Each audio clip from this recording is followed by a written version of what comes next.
मैं ये बोल दूं कि डी उपकोष में गया है, तो बात तो वही है, डी उपकोष में गया होगा तभी तो डी कक्षक में गया होगा।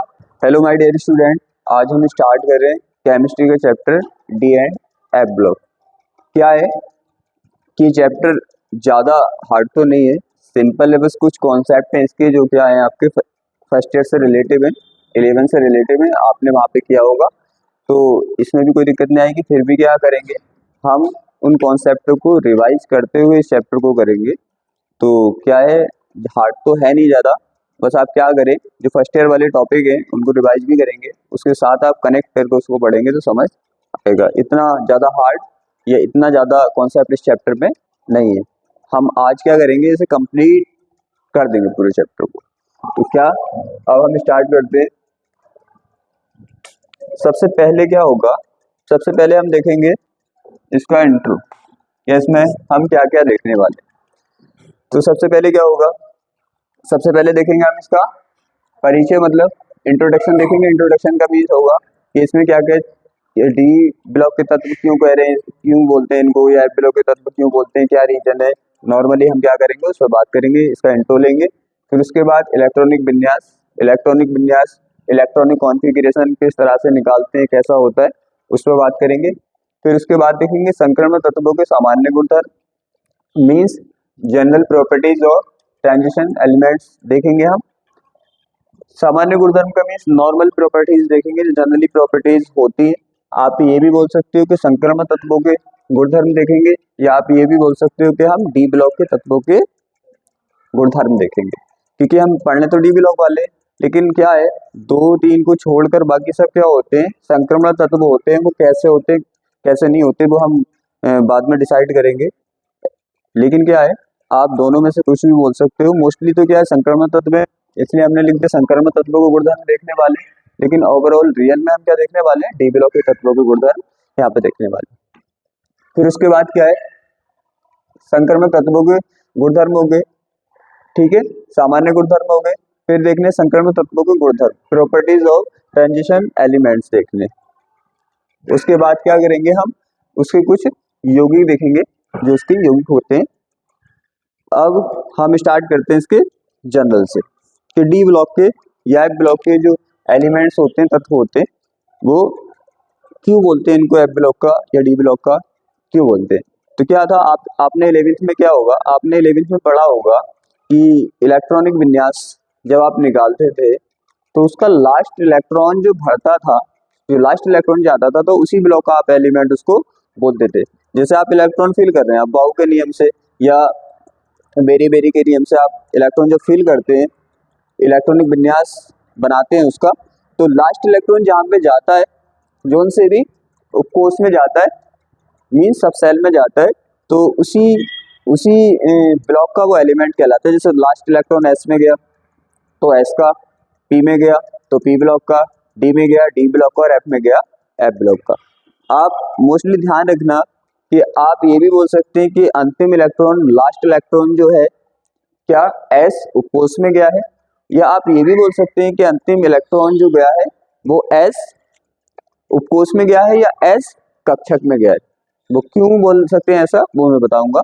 तो क्या है, अंतिम इलेक्ट्रॉन, फर्स्ट ईयर में आपने पढ़ा होगा, अंतिम इलेक्ट्रॉन जिसमें भी जाएगा वो क्या होता है, उसी ब्लॉक का तत्व कहलाता है। अब यहाँ पे बात करें हम, अब हम स्टार्ट करने वाले चैप्टर को। यहाँ पे अगर देखें हम, तो डी ब्लॉक के एलिमेंट क्यों बोल रहे हैं इनको, ये क्या है हमारे एस ब्लॉक एलिमेंट, ये हमारे पी ब्लॉक एलिमेंट, ये हमारे डी ब्लॉक एलिमेंट, और ये हमारे एफ ब्लॉक एलिमेंट। तो सीधी सी बात है, हम डी ब्लॉक और एफ ब्लॉक की यहाँ पे बात करने वाले हैं। ये आपने क्या किया होगा, पढ़ लिया होगा। ये अपने यहाँ के कौन सा नहीं है, ये आपने पढ़ लिया होगा। अब देखो यहाँ पे क्या है, अब आपने देखा था 11th में तो पढ़ा होगा ना, 11th में आपने पढ़ा होगा कि हम इलेक्ट्रॉनिक विन्यास निकालते हैं। इलेक्ट्रॉनिक विन्यास निकालते हैं तो लास्ट इलेक्ट्रॉन जिस भी, आप चाहे कक्षक बोल दो चाहे उपकोष बोल दो, ठीक है, बात एक ही है। क्यों ऐसा बोल सकते हैं वो मैं अभी बताऊंगा। तो इसका क्या है, इसका जो लास्ट इलेक्ट्रॉन है, कौन सा इलेक्ट्रॉन है इसका, इसका जो हमारा लास्ट इलेक्ट्रॉन जाएगा वो किस में जाएगा, एस में। इसमें ऐसे बोल दो, एस कक्षक में जाएगा या एस उपकोष में जाएगा। इसका लास्ट इलेक्ट्रॉन, इनका लास्ट इलेक्ट्रॉन किस में जाएगा? अगर हम देखें तो इनका लास्ट इलेक्ट्रॉन किस में जाएगा? लास्ट इलेक्ट्रॉन किस में जाएगा? पी कक्षक या पी उपकोष में जाएगा। तो इसको हम क्या बोलेंगे? पी ब्लॉक को बोलेंगे। इनका क्या होगा? इनका जो लास्ट इलेक्ट्रॉन होगा, इनका लास्ट इलेक्ट्रॉन किस में जाएगा? डी में जाएगा। इनका डी में जाएगा, इसलिए क्या बोलेंगे इसको? डी ब्लॉक का तत्व बोलेंगे। इनका लास्ट इलेक्ट्रॉन किस में जाएगा? अगर इसका हम लास्ट इलेक्ट्रॉन देखें तो किस में जाएगा? एफ में जाएगा, इसलिए इनको सबको क्या बोलेंगे? एफ ब्लॉक को बोलेंगे। ये तो बात समझ आ गई। अब कैसे जाता है, वैसे तो फर्स्ट ईयर में आपने पढ़ा है, और यहाँ पे जब इलेक्ट्रॉनिक विन्यास निकालेंगे तो खुद फील आ जाएगा कैसे जाता है लास्ट में, कैसे कहाँ पे क्या जाता है। तो जनरल तो बात समझ आ गई। लास्ट इलेक्ट्रॉन के अकॉर्डिंग डिसाइड किया जाता है कौन से ब्लॉक का एलिमेंट से कौन से ब्लॉक का तत्व है। यहाँ तक क्लियर है? ये पता चल गया ना। इसका लास्ट किस में जाएगा? एस में। इसका लास्ट इलेक्ट्रॉन किस में जाएगा? इसका लास्ट इलेक्ट्रॉन और इसका लास्ट इलेक्ट्रॉन। तो हम किसकी बात करेंगे यहाँ पे? डी एंड एफ ब्लॉक की। क्लियर है? इसे आगे चलने से पहले क्या करेंगे? जो फर्स्ट ईयर में आपने कुछ कॉन्सेप्ट पढ़े थे, एक बार क्या करना है उसको रिवाइज कर लें, क्योंकि कुछ बच्चों ने फर्स्ट ईयर अच्छे से किया होगा, कुछ ने फर्स्ट ईयर अच्छे से नहीं किया होगा, तो दोनों को दिक्कत नहीं आएगी। जो इम्पोर्टेंट यहाँ पे पॉइंट है जो यूज होने वाले हैं उनको हम क्या कर लेंगे, एक बार जस्ट रिवाइज कर लेंगे। अब यहाँ पे देखिए, अब हम इसके इम्पोर्टेंट पॉइंट देख लें क्या क्या यहाँ पे यूज होने वाला है। सबसे पहले देखा होगा तुमने परमाणु एटम की संरचना। एटम तो जानते हो ये एलिमेंट है, एन क्या है? एन ए सोडियम है। तो सोडियम क्या है? सोडियम आपको पता है तत्व, तत्व है, लेकिन वो परमाणु भी तो है। एन सोडियम क्या है? तत्व है, एलिमेंट है, तो परमाणु भी तो है। पोटेशियम क्या है? एलिमेंट है, तत्व है, तो वो परमाणु भी तो है। तो ये तत्व क्या है, ये एलिमेंट क्या है, ये परमाणु भी तो है। तो सीधी सी बात है, जब ये तत्व हैं, चाहे आप इनको एलिमेंट्स बोल रहे हो चाहे इनको आप परमाणु बोल रहे हो, क्योंकि ये जो भी तत्व है क्या है, ये परमाणु है। सीधी सी बात है। जैसे आप क्या बोलोगे? Na, तो बोलोगे ना सोडियम का परमाणु, Ca कैल्शियम का परमाणु बोलते हो ना, तो ये भी बोलते हो आप Ca कैल्शियम डी ब्लॉक का तत्व है। Ca डी ब्लॉक का तत्व नहीं है, Ca किसका तत्व है? S ब्लॉक का तत्व। ठीक है, तो हम ये भी बता सकते हैं कि ये तत्व है, हम इनको ये भी बोलते हैं ये परमाणु। क्लियर है? तो तत्व बोलो परमाणु बोलो, बात हमारी एक ही है। अब यहाँ पे क्या होगा, अब हम देखने वाले परमाणु की संरचना। ये क्या है? जितने भी डी ब्लॉक के तत्व हैं क्या है? सब परमाणु है। सी बात है। बात समझ आ रही है मैं क्या बोलना चाह रही हूँ? परमाणु बोलो आप या आप तत्व बोलो, बात एक ही है। राइट? तो हम क्या देखने वाले हैं? डी ब्लॉक के तत्व मींस डी ब्लॉक के परमाणु के। तो आप सिंपल सी बात है। तो पहले इसका मतलब क्या होगा, इनकी संरचना देखनी पड़ेगी। ये जो तत्व है या ये परमाणु है, इनकी संरचना जो आपने ऑलरेडी देखी थी फर्स्ट ईयर में। क्या था आपको पता है? एक मिडिल में होता है, मिडिल में एक सर्कल होता है छोटा, याद है? मिडिल में एक छोटा सर्कल होता है ना, इसको बोलते हैं हम नाभिक न्यूक्लियस। इसमें आपने पढ़ा था, इसमें होते हैं न्यूट्रॉन और प्रोटॉन, इतना तो आपको याद है। फिर इसके अराउंड आपने देखे थे इस तरह से, इसमें क्या होते हैं, इस चारों ओर इसके सर्कल, फिर और सर्कल, फिर और सर्कल, फिर और सर्कल, इस तरह से सर्कल लेके थे ना आपने, ऐसे देखो। तो सीधी सी बात है, इसको क्या बोलते हैं हम? न्यूक्लियस बोलते हैं, नाभिक बोलते हैं। इसको क्या बोलते हैं? नाभिक बोलते हैं, न्यूक्लियस बोलते हैं, न्यूक्लियस। राइट? फिर उसके बाद इस तरह से ये जो इसके अराउंड होते हैं, चारों ओर होते हैं, इनको बोलते हैं हम कोश। क्या बोलते हैं? कोश, सेल। तो ये क्या है हमारे? सेल, कोश है। तो इनको क्या है, हम इनको हम दिखाते हैं किससे? के, अब देखो इसको कलर चेंज कर लेते हैं, यहाँ पे देखो इसको किससे दिखाते हैं हम? के, एल, एम, एन, ओ, इस तरह से पी क्यू इस तरह से दिखाते हैं। बात समझ आ रही है? क्या है हमारा परमाणु? परमाणु मीन्स एटम के अंदर अगर देखेंगे हम तो मिडिल में मिलेगा आपको नाभिक, न्यूक्लियस। नाभिक के चारों ओर, नाभिक के अराउंड क्या मिलेंगे आपको? क्या मिलेंगे? उसको बोलते हैं हम कोश सेल। क्लियर है? सेल होते हैं इस तरह से सेलों को। अब एक बात बताइए आप, ये वाला कौन सा सेल है, कौन सा कोश है? फर्स्ट। ये कौन सा है? फर्स्ट है। ये कौन सा है? सेकंड है। ये कौन सा है? थर्ड है।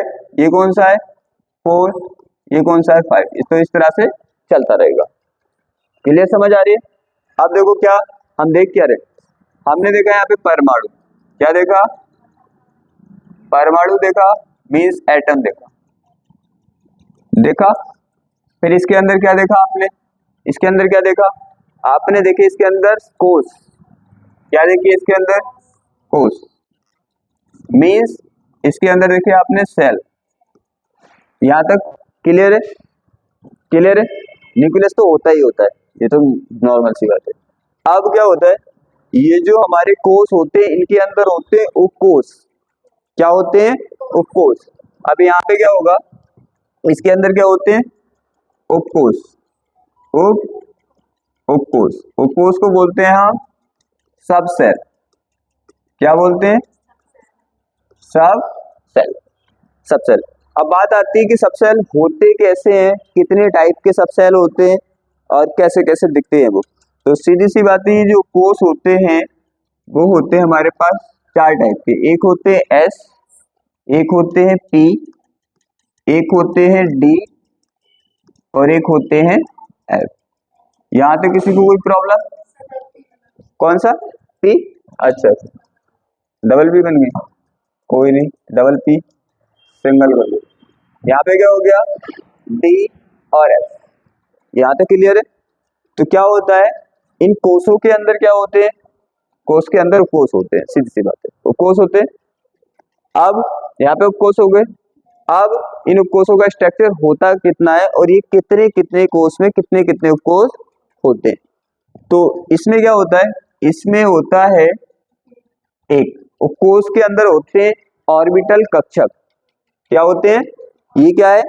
एस उपकोष है और इसके अंदर क्या है? ये ऑर्बिटल कक्षक। अब यहाँ पे एक होता है पी में तीन होते हैं। पी में कितने होते हैं? तीन होते हैं। डी में कितने होते हैं? पांच होते हैं। पांच होते हैं। एफ में यहाँ पे बना देता हूं, एफ में कितने होते हैं? सात होते हैं।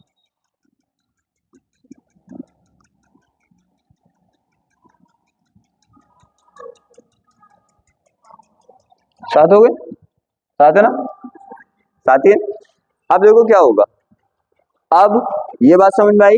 एस पी डी एफ चार होते हैं। कितने टाइप के होते हैं हमारे पास? ये चार टाइप के होते हैं। और इसके अंदर ये बॉक्स जो दिख रहे हैं ना, बॉक्स, इनको क्या बोलते हैं? बॉक्स को ऑर्बिटल कक्षक बोलते हैं। कक्षक बोलते हैं। अब देखो यहाँ पे क्या है, एस में कितने कक्षक हैं, कितने ऑर्बिटल है? एक है। पी में कितने हैं? तीन है। और डी में कितने हैं? पांच। एफ में कितने हैं? सात। यहाँ तक कोई दिक्कत? अब याद करने का तरीका भी ठीक है, देखो दो दो बढ़ाते जाओ। एस में एक, दो बढ़ाए और दो ऐड किए, पांच, दो ऐड किए, सात। यहां तक कोई दिक्कत नहीं ना? अब बात आती है कि ये होंगे कैसे। यहाँ पे क्या होता है, फर्स्ट कोर्स में सेल और सब सेल का नंबर सेम रहता है। सेल का और सब सेल का नंबर क्या रहता है? सेम रहता है। तो सीधी सी बात है, ये कौन सा फर्स्ट कोर्स है तो इसमें एक ही कोर्स होगा। ओनली कौन होगा इसके अंदर? एस। अब मैं एस बना दूंगा, पूरा स्ट्रक्चर थोड़ी बनाऊंगा हर बार। एस तो पहले में फर्स्ट में कौन होगा? एस। दूसरे में दो होंगे और इधर से स्टार्ट करते हैं, इस साइड से। इस साइड से आपको इस साइड लेके चलना है। पहले कौन आएगा? एस। तो फर्स्ट में एस एक, सेकंड में दो, कौन? एस और पी। ऐसा नहीं कि फिर सेकंड में आगे चले जाओगे, आना शुरू से ही है। तो क्या होगा एस में? वो सेकंड में क्या होगा? एस और पी। फिर तीसरे में तीन होंगे, एस पी डी। चलना तो यहीं से है ना, एस पी डी तीन होंगे, एस पी डी। चौथे में कितने होंगे? चार होंगे, S P D F. Means चारों होंगे, S, T, D, F। अब आप सोचोगे पांचवे में क्या 5 होंगे, 5 से ज्यादा होते नहीं है, फिर इस तरह से ही चलते रहेंगे क्योंकि 4 से ज्यादा होते नहीं है। यहाँ तक क्लियर है? क्लियर है ना? अब देखो यहाँ पे क्या होता है आगे, आगे ये तो समझ आ गया कि परमाणु होता है, परमाणु में न्यूक्लियस होता है, न्यूक्लियस के अराउंड क्या होते हैं, कोष होते हैं, सेल होते हैं, और सेल के अंदर जो होते हैं वो कोष होते हैं, सब सेल होते हैं। यहाँ तो समझ आ गया। इलेक्ट्रॉनों की कहानी तो स्टार्ट ही नहीं की हमने। क्या होता है यहाँ पे जो ऑर्बिटल होता है, जो कक्षक होता है, एक ऑर्बिटल या एक कक्षक में मैक्सिमम लिमिट होती है। जैसे हर एक चीज की मैक्सिमम लिमिट होती है कि इससे ज्यादा नहीं कर सकते आप, तो मैक्सिमम लिमिट क्या होती है, एक कक्षक में कितने, मैक्सिमम 2 इलेक्ट्रॉन रह सकते हैं, 2 से ज्यादा नहीं रह सकते, 2 से कम रह सकते हैं, एक भी रह सकता है और खाली भी रह सकता है, लेकिन 2 से ज्यादा नहीं रह सकते। यहाँ तक किसी को दिक्कत नहीं ना? अब एक बात बताइए, एस में कितने आ सकते हैं, एस उपकोष में, क्योंकि ऐसे मान लो कक्षक का मीन्स होता है कमरा, कक्ष किसे बोलते हैं, कक्षक का कार डाल दो तो क्या बोला, कक्ष बचा ना, कक्ष मीन्स क्या होता है, कमरा। तो यहाँ पे ये कमरे मान लो आप नॉर्मल लैंग्वेज में, ये कमरे हैं, तो एक कमरे में कितने रह सकते हैं, मैक्सिमम 2 रह सकते हैं। तो एस में तो है ही एक कमरा, एक कमरे वाला घर है ये, तो क्या है इसमें 2 आ सकते हैं। मैक्सिमम की बात चल रही है, मिनिमम की नहीं। अब यहाँ पे बताओ मुझे, पी में कितने, 3 कमरे, और एक कमरे में कितने रह सकते हैं, 2, तो कितने रह सकते हैं, 6, इसी में इसी हिसाब से 10, और इसमें इसी हिसाब से 14। यहाँ तक कोई दिक्कत नहीं है ना? ये होता है। अब यहाँ पे क्या होगा, अब जैसे मान लो, ये तो समझ आ गया ना, किस तरह से कोष होंगे और कोष में क्या होंगे, कक्षक होंगे, ऑर्बिटल होंगे, और ऑर्बिटल के अंदर इलेक्ट्रॉन होंगे, जिनकी हम बात करने वाले हैं, जैसे फिल होते हैं वो। तो इलेक्ट्रॉन कहाँ पे जाते हैं, कक्षक में, ऑर्बिटल में। एक चीज ध्यान से समझना, मैंने जो बताया था कि आप चाहे ये बोल दो उपकोष, चाहे आप ये बोल दो कक्षक। अब एक बात बताइए, ये क्या है, पी उपकोष है, जैसे मान लो इसमें गया इलेक्ट्रॉन, किस में गया, इस कक्षक में गया ना, तो आप ये बोल दो कि पी कक्षक में गया, या आप ये बोल दो पी उपकोष में गया, बात तो एक ही है, क्योंकि अगर इसमें गया है तो पी उपकोष में ही तो गया है वो। तो आप ये भी बोल सकते हो कि पी उपकोष में गया है, आप ये भी बोल सकते हो कि पी कक्षक में गया है, क्योंकि पी उपकोष है तो इसका कक्षक पी कक्षक होगा, ये डी उपकोष है तो इसका कक्षक डी कक्षक होगा, ये एफ है तो इसका एफ होगा। कोई दिक्कत? मैंने बोला कि एक इलेक्ट्रॉन कहाँ पे गया, डी कक्षक में गया, कहाँ पे गया, डी कक्षक में, तो इसका मतलब क्या है, इसका मतलब क्या है, डी के किसी कक्षक में गया होगा। जब डी के किसी कक्षक में गया होगा, मैं ये बोल दूं कि डी उपकोष में गया है, तो बात तो वही है, डी उपकोष में गया होगा तभी तो डी कक्षक में गया होगा।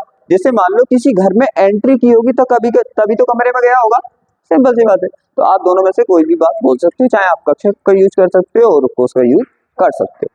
अब बात आती है कि हम इसको क्यों बोल रहे हैं डी ब्लॉक का तत्व। तो क्या करते हैं आप, क्या करते हैं, एलिमेंट जो होते हैं, हमारे तत्व जो होते हैं, उसमें जितने इलेक्ट्रॉन होते हैं आप फिल कराते हैं।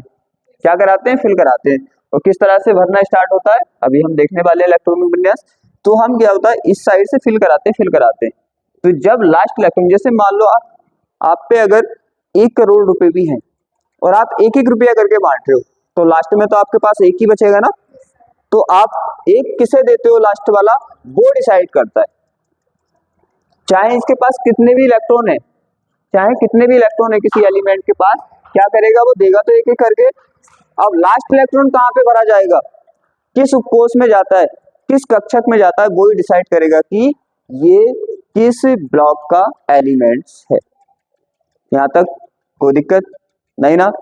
तो हमारा डी ब्लॉक का क्यों बोल रहे थे, क्योंकि इसका जो लास्ट इलेक्ट्रॉन होगा वो किस में गया होगा, डी उपकोष के किसी कक्षक में गया होगा, एफ वाला एफ के किसी कक्षक में गया होगा।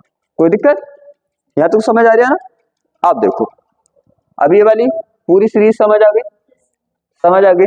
आप देखो, इलेक्ट्रॉन जब आप फिल करोगे ना इस तरह से, तो डी ब्लॉक वालों का लास्ट इलेक्ट्रॉन किस में गया होगा, डी में, पी वालों का पी में, एस वालों का एस में, और एफ वालों का एफ में। कोई दिक्कत नहीं ना? एक चीज और समझ रही है जिसका यूज बहुत ज्यादा होने वाला है, अयुग्मित और युग्मित इलेक्ट्रॉन किसको बोलते हैं। आप देखो, एक होते हैं हमारे क्या, अयुग्मित इलेक्ट्रॉन, और एक होते हैं हमारे युग्मित इलेक्ट्रॉन। ये होते हैं युग्मित इलेक्ट्रॉन। युग्मित इलेक्ट्रॉन का मीन्स होता है पेयर इलेक्ट्रॉन। कौन से इलेक्ट्रॉन? Pair electron. युग्म का मीन्स समझो, युग्म का मीन्स क्या होता है? पेयर का मीन्स तो आपको पता है जोड़ा होता है? पेयर, पेयर का तो जोड़ा होता है। हिंदी में अगर देखें युग्म का मीन्स क्या होता है? युग्म का मीन्स भी तो जोड़ा होता है, तो युग्म का मीन्स होता है जोड़ा। अगर इलेक्ट्रॉन जोड़े में है तो आप युग्मित बोलोगे, और जोड़े में नहीं है तो अयुग्मित बोलोगे। तो अयुग्मित एक होते हैं युग्मित और एक होते हैं अयुग्मित।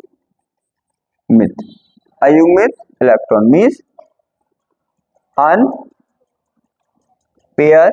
इलेक्ट्रॉन। अनपेयर इलेक्ट्रॉन, बात समझ आ रही है? अनपेयर का मतलब अयुग्मित। अयुग्मित, युग्मित का मीन्स इलेक्ट्रॉन अगर जोड़े में है तो आप युग्मित बोलोगे, इलेक्ट्रॉन अकेला है तो अयुग्मित बोलोगे। जैसे मान लो फॉर एग्जांपल यहाँ पे ये इस तरह से भरा है, यहाँ पे ये इस तरह से भरा है, तो आप इन इलेक्ट्रॉनों को क्या बोलोगे? आपको दिख रहे हैं, सी सी बात है, जोड़े में है, एक कमरा है और एक कमरे में 2 इलेक्ट्रॉन है, तो दोनों जोड़े में हुए ना, तो क्या है ये? युग्मित। अब ये तो अकेला है इस कमरे के अंदर, अयुग्मित, और ये भी अकेला है तो ये भी अयुग्मित। युग्मित अयुग्मित समझ आ गए? कमरे के अंदर अगर 2 होंगे तो क्या होंगे? युग्मित। एक होगा तो अयुग्मित। दिक्कत खत्म। इन्हीं चीजों का हम यूज यहाँ पे करने वाले। समझ आ गई कैसे कैसे? अब लास्ट इलेक्ट्रॉन वाली कंडीशन भी समझ में आ गई। अब हम इसकी डेफिनेशन कर लें।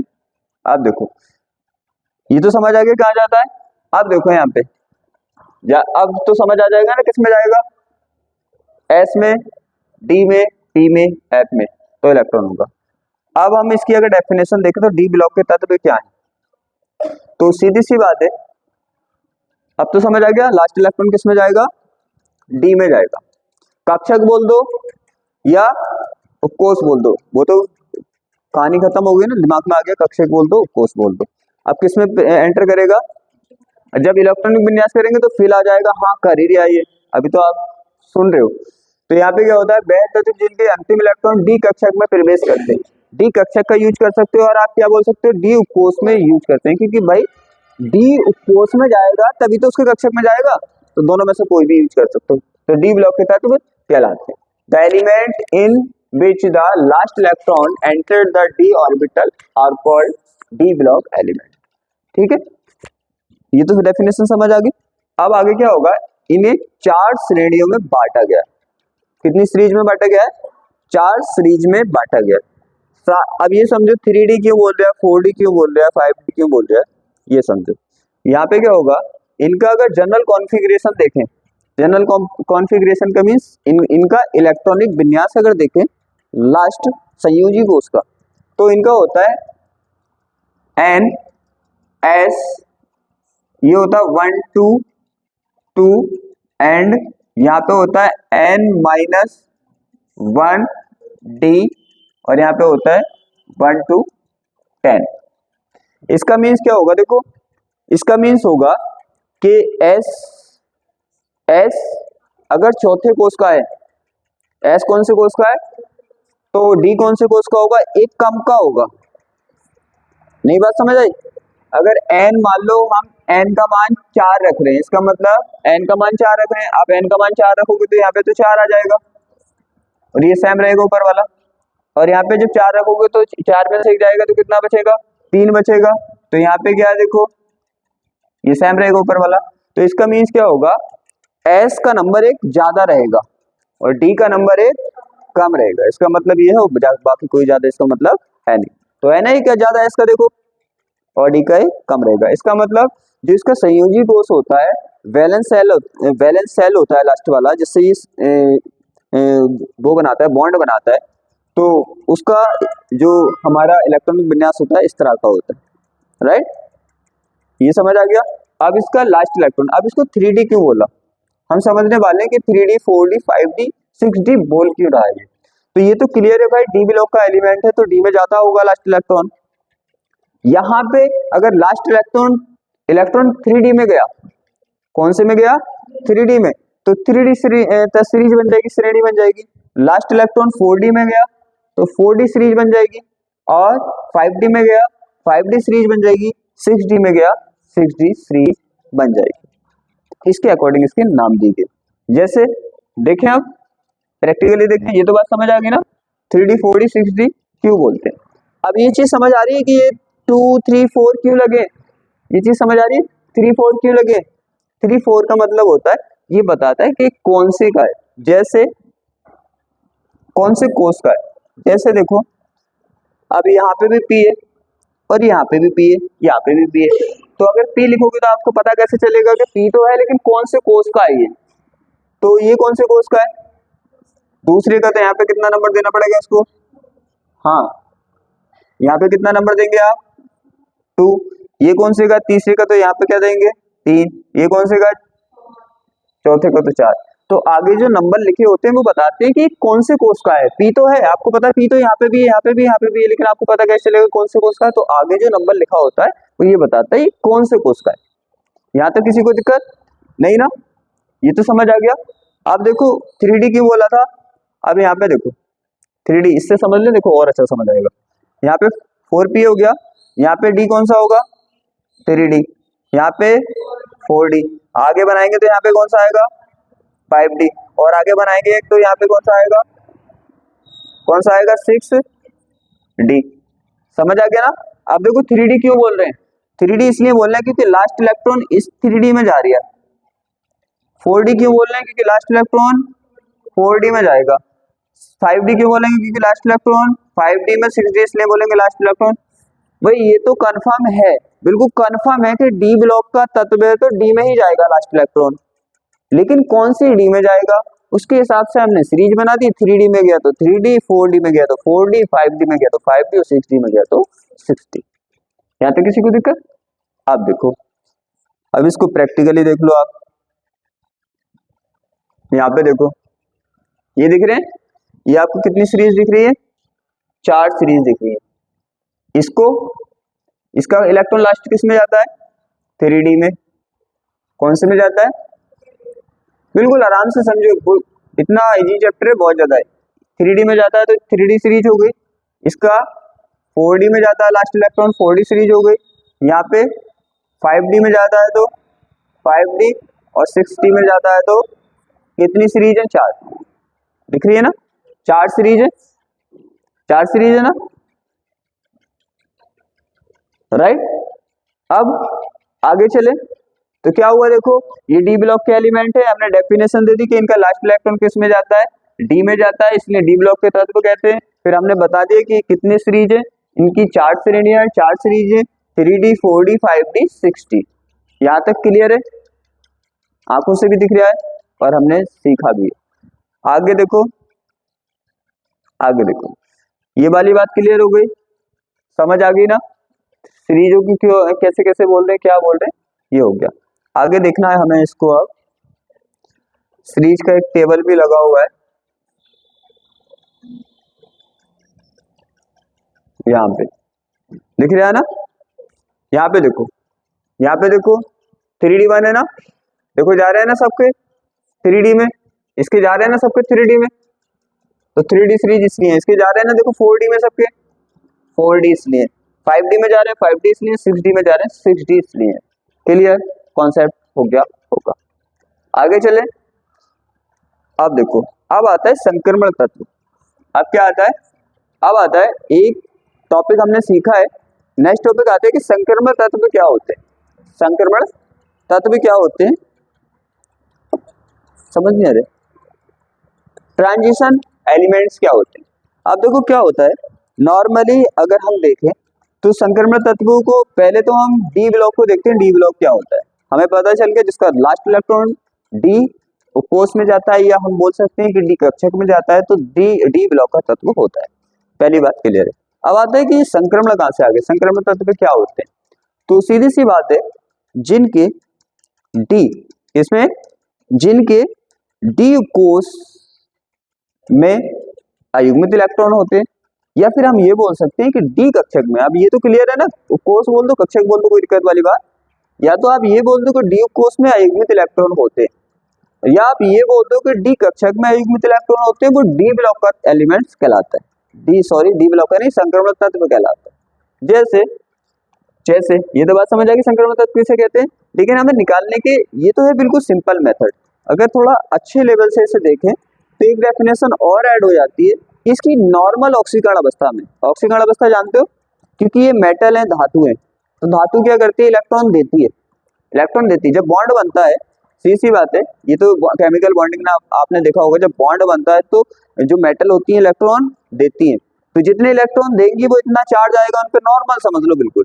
जितने इलेक्ट्रॉन धातुओं का क्या काम है, मेटल का क्या काम है, ये इलेक्ट्रॉन देती है ना, तो जितने ये इलेक्ट्रॉन देंगी बॉन्ड बनाने के टाइम पे, तो इन पे इतना चार्ज आएगा। आपको पता है कि एक इलेक्ट्रॉन दिया +1 आता है, 2 इलेक्ट्रॉन दिए +2 आता है, तो 2 आता है, इतना चार्ज आता है। अब जितना इन पे चार्ज आता है उसी को बोलते हैं ऑक्सीकरण संख्या। सिंपल सी बात है, इलेक्ट्रॉन देंगी, इन पे चार्ज आएगा, उस चार्ज को टोटल चार्ज जितना भी आएगा उसे ऑक्सीकरण संख्या बोलते हैं। अब यहाँ पे देखो, यहाँ पे क्या होगा, यहाँ पे एक आता है ऑक्सीकरण, तो सिंपल तो आप समझ गए कि इनमें क्या होगा, इनके जो डी कोष है, डी कक्षा के, उसमें अयुग्मित इलेक्ट्रॉन होंगे। अयुग्मित का मतलब तो आपको पता चल गया ना, अभी मैंने बताया था, क्या क्या सिंगल होंगे, इसका मतलब सिंगल इलेक्ट्रॉन भी इसमें होंगे, तो उसको संक्रमण तत्व कहते हैं। दूसरा बोला इनकी नॉर्मल ऑक्सीडेशन जो नंबर है, ऑक्सीडेशन संख्या है, वो +2 है। नॉर्मल ऑक्सीकरण संख्या क्या है इनकी, +2 है। +2 जैसे कॉपर का एग्जांपल यहाँ पे लेना है हमें, क्योंकि कॉपर पे लागू होता है, Cu है ना, जब ये बॉन्ड बनाएगा तो क्या करेगा, 2 इलेक्ट्रॉन देगा और इस पे +2 आ जाएगा। जब बॉन्ड बनाएगा तो 2 इलेक्ट्रॉन देगा और +2 आ जाएगा। तो अगर या तो सिंपल में जो इसने कोई भी रिएक्शन नहीं किए उस टाइम पे क्या हो, इसमें अयुग्मित इलेक्ट्रॉन हो, या फिर नॉर्मल ऑक्सीडेशन नंबर की कंडीशन में, मतलब 2 इलेक्ट्रॉन देने के बाद इसमें अयुग्मित इलेक्ट्रॉन हो, तो ये संक्रमण कहलाएगा। अगर डार्कली देखें हम तो इसकी 2 तरह से डेफिनेशन लिख सकते हैं, या तो इसकी नॉर्मल कंडीशन, नॉर्मल है ना, ये ना दिया है इलेक्ट्रॉन ना दिया है, तो नॉर्मल कंडीशन में क्या हो, अयुग्मित इलेक्ट्रॉन हो, या फिर इसकी नॉर्मल ऑक्सीडेशन अवस्था में मींस 2 इलेक्ट्रॉन देने के बाद अयुग्मित हो। तो दोनों कंडीशन में अगर अयुग्मित इलेक्ट्रॉन निकला तो ये संक्रमण तत्व कहलाते हैं, नहीं तो नहीं कहलाएंगे। जैसे इसे ऐसे करेंगे तो बिल्कुल समझ में नहीं आएगा, यहाँ पे दिखाऊंगा तो मैं फील भी होगा। यहाँ पे देखो, यहाँ पे आप देखें तो कितना है, 3D1 है, 3D1 है, S तो फुल है, 2 है उसमें, तो हम S की तो बात ही नहीं करते क्योंकि D की बात करनी है। तो D में कितने 1, अब D में 1 है तो युग्मित होगा, अयुग्मित होगा, अयुग्मित होगा, तुम्हें पता है पूरे D में 5 होते हैं, पूरे D में होते कितने, मतलब फीलिंग आनी चाहिए अंदर से तब अच्छा लगता है। कितने होंगे, 1 2 3 4 5 6 7 हो गए ना, अपने को 5 बनाने हैं ना, इसमें F नहीं है, सॉरी, हाँ 5 बनाने, तो कितने बनाने, 5 करने हैं, 1 2 3 4 5 हो गए। अब आपको पता है एक ही तो है D में, एक ही D में मतलब एक ही है, बताओ मुझे, युग्मित दिख रहा है, अयुग्मित दिख रहा है, अयुग्मित है ना, ये संक्रमण तत्व होगा कि नहीं होगा, होगा, सीधी सी बात है। इसमें कितने 2 है, तो ये युग्मित है, अयुग्मित है, युग्मित ऐसे नहीं निकालना, आपको सिंगल सिंगल भरना है पहले, फिर पूरे हो जाए तो फिर आके डबल डबल करना है। जैसे मान लो किसी में कितने हैं, यहाँ पे आपको दिखाता हूँ, 5 है यहाँ पे, ठीक है ना, मान लो 7, मान लो 7 की बात चल रही है, तो 7 भरने हैं आपको, ये तो आपने पढ़ा था फर्स्ट ईयर की बात है, 7 भरने हैं, तो ऐसे भरोगे पहले एक इसमें एक इसमें एक इसमें एक इसमें एक इसमें एक एक भरना है, फिर 5 भर गए, फिर आप भरोगे इसमें, तब डबल होगा। जैसे ऐसे मान लो यहाँ पे 7 भरने हैं आपको, तो एक एक भरा, भर दिया, एक 2 3 4 5 भर गए, फिर एक और भरा, 6 हो गए, एक और भरा, 7 भर गए। अब देखो ये दोनों हो गए युग्मित, और ये देखो अब भी 3 अयुग्मित है इससे, तो इसका मतलब कॉन्फ़िगरेशन में आप देख सकते हो कि अगर अयुग्मित इलेक्ट्रॉन है तो वो क्या है, संक्रमण तत्व है, और नहीं है तो नहीं है। क्लियर है, देखो देख के ना तब समझ आता है, प्रैक्टिकली देखते हैं हम इसको। यहाँ तो किसी को दिक्कत समझ आ गया ना, संक्रमण किसे बोलते हैं किसे नहीं बोलते। मैं बोल रहा था दूसरी बात ऑक्सीडेशन नंबर वाली, कि अगर नॉर्मल में ना हो और उसकी सामान्य ऑक्सीकरण अवस्था में हो जाए तब भी वो कहलाएगा। जैसे यहाँ पे हम लेते हैं कॉपर का एग्जांपल, किसका एग्जाम्पल? कॉपर का। अब देखो कॉपर का एग्जाम्पल कैसे लेंगे हम, कॉपर का एग्जाम्पल लेने वाले यहाँ पे लिख दे Cu है, क्या है? Cu है। Cu में इलेक्ट्रॉन देखो कितने दिख रहे हैं आपको, यहाँ पे D में 10 है और S में कितना है? 1 है ना, 1 है। इनकी मैंने बोला नॉर्मल ऑक्सीडेशन नंबर क्या होता है इनका? 2 होता है। 2 का मतलब 2 इलेक्ट्रॉन निकलने चाहिए, 2 इलेक्ट्रॉन निकलने चाहिए ना। देखो भरने का तरीका होता है आप ऊर्जा के अकॉर्डिंग भरेंगे, लेकिन निकालने का तरीका है सबसे बाहर वाले से पहले निकलेगा, फिर उससे अंदर वाले से निकलेगा, फिर उससे अंदर वाले से निकलेगा। भरने का तरीका अलग है और निकालने का तरीका अलग है। भरने का तरीका ऊर्जा के अकॉर्डिंग भरा जाएगा, जिसकी ऊर्जा कम उसमें पहले, फिर और ज्यादा और ज्यादा और ज्यादा। लेकिन निकालने का तरीका है जैसे आपने देखा था ना, हमारा क्या था? परमाणु था, तो सबसे बाहर वाला जो है उससे निकलेगा पहले। किससे निकलेगा? सबसे बाहर वाले से। अगर आपको कुछ कंफ्यूज है तो मैं दिखा देता हूँ, क्योंकि कॉन्सेप्ट इतने हार्ड नहीं है, कॉन्सेप्ट इतने हार्ड नहीं है, बस समझना है इसको।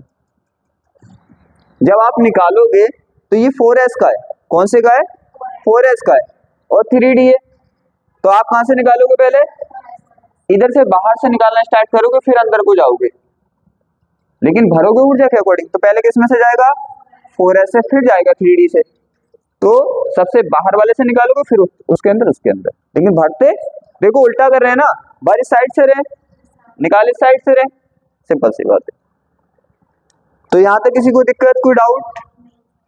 इसीलिए मैं यहाँ पे समझा के दिखा के चल रहा हूँ। यहाँ पे कितने इसमें 10s में बने, इससे 2 निकाल दिए, तो पहले एक ऐसे गया, फिर एक D से जाएगा, तो D में कितने बचेंगे? 9 बचेंगे। कितने बचेंगे? 9। Cu प्लस 2 प्लस 2E 9 बचेंगे ना। जब 9 को आप भरोगे तो कैसे भरोगे? 5 ही भर दिए ना, फिर 6 7 8 9, फिर भी क्या बच जाएगा आपके पास? एक अयुग्मित इलेक्ट्रॉन बच जाएगा। तो इसका मतलब यहाँ पे अगर देखें हमें तो क्या लग रहा है कॉपर, कि कॉपर संक्रमण तत्व तो नहीं है। आपको दिख रहा है कि 10s में तो अयुग्मित है ही नहीं, लेकिन दूसरी भी डेफिनेशन है इसकी कि 2 इलेक्ट्रॉन देने के बाद भी अगर वो बन जाता है अयुग्मित तब भी है। तो इसका मतलब ये है 2 इलेक्ट्रॉन देने के बाद भी ना बने तो नहीं है। जैसे यहाँ पे देखो एग्जांपल, यहाँ पे कितना अपना Zn है, Zn में 10 है और S में कितने हैं? 2 है। अगर इसके 2 इलेक्ट्रॉन आपने रिमूव भी करा दिए तब भी D में कितने बच रहे हैं? 10, और 10 मतलब युग्मित है सब। इसका मतलब ये संक्रमण तत्व नहीं है। इसका भी सेम यही 10 2, ये भी नहीं है और ये भी नहीं है। इसका मतलब ये संक्रमण तत्व नहीं है, बाकी इस साइड वाले संक्रमण तत्व होते हैं। क्लियर होगा? संक्रमण तत्व की डेफिनेशन देखो है ना कितनी जी, सामने देख देख के कर रहे हैं तो एकदम समझ आ रही होगा। संक्रमण तत्व हो गए। अब डेफिनेशन करें, अब तो समझ आ गया। देखो यहाँ पे संक्रमण तत्व कौन से होते हैं? वह तत्व जिनके अंतिम डी कक्षक में अपूर्ण भरे होते हैं। अंतिम डी कक्षक अपूर्ण भरे होते हैं। लास्ट वाली की तो बात चल रही है, क्योंकि पहले वाले तो फुल होंगे ना, पहले वाले तो डी फुल होंगे, और जिससे पहले डी होगा ही नहीं तो उसका फुल ही नहीं होगा। तो अंतिम लास्ट वाले की, क्योंकि जब इलेक्ट्रॉन भरेंगे तो सबसे लास्ट में लास्ट वाले डी में जाएगा, तो हम लास्ट वाले डी की बात करते हैं। हो सकता है अंदर वाले जैसे 4D में भर रहे हो आप लास्ट इलेक्ट्रॉन, तो 3D वाला तो फुल है ना उसका पहले से ही, तो 3D की बात थोड़ी करोगे, लास्ट वाले की बात करोगे जो लास्ट डी था। तो यहाँ पे क्या होता है? संक्रमण तत्व बोलते हैं। तो हम कह सकते हैं those element whose last d orbital are incomplete and filled are the क्या? Transition elements. Okay clear? देखो प्रैक्टिकली दिखाया मैंने सब चीज। और यहाँ पे क्या बोल सकते हैं आप? सी बात है कक्षक। यहाँ पे ये बोल दो कि वह तत्व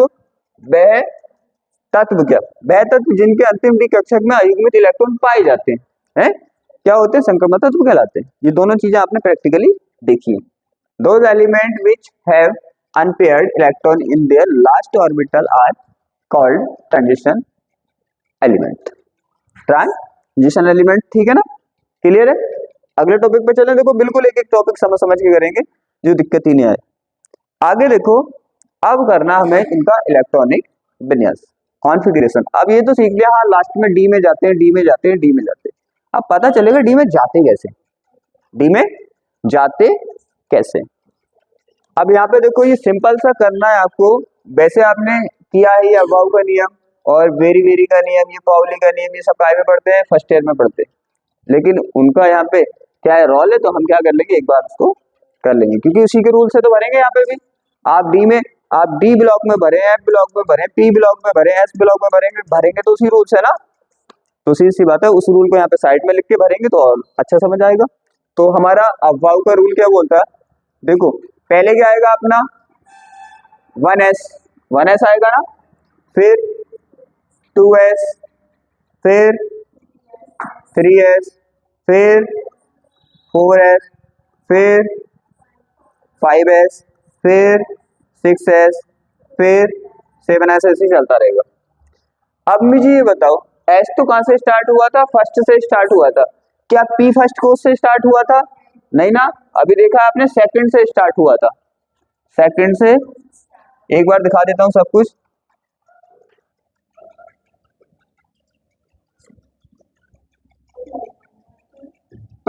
देखो कहां से स्टार्ट हुआ था ये, देखो एस तो फर्स्ट से स्टार्ट हुआ था, पी सेकंड से, डी थर्ड से, और एफ फोर्थ से। अब आपको समझ आएगा कि हाँ क्यों है ऐसा।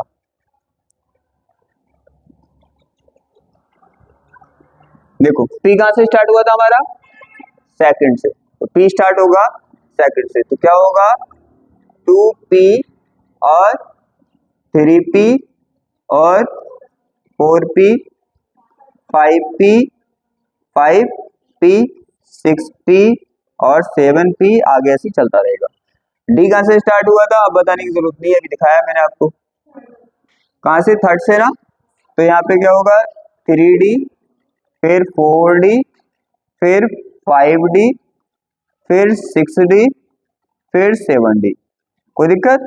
आपका एफ कहां से स्टार्ट हुआ था, 4 से ना, तो यहाँ पे क्या होगा 4f 5f 6f 7f। बताओ मुझे कोई दिक्कत? यही था, इसी रूल से हम क्या करते हैं, फिल कराते हैं। अगर कुछ भी नहीं पता तो बस इसको याद कर लेना और बढ़ते जाएंगे। कैसे,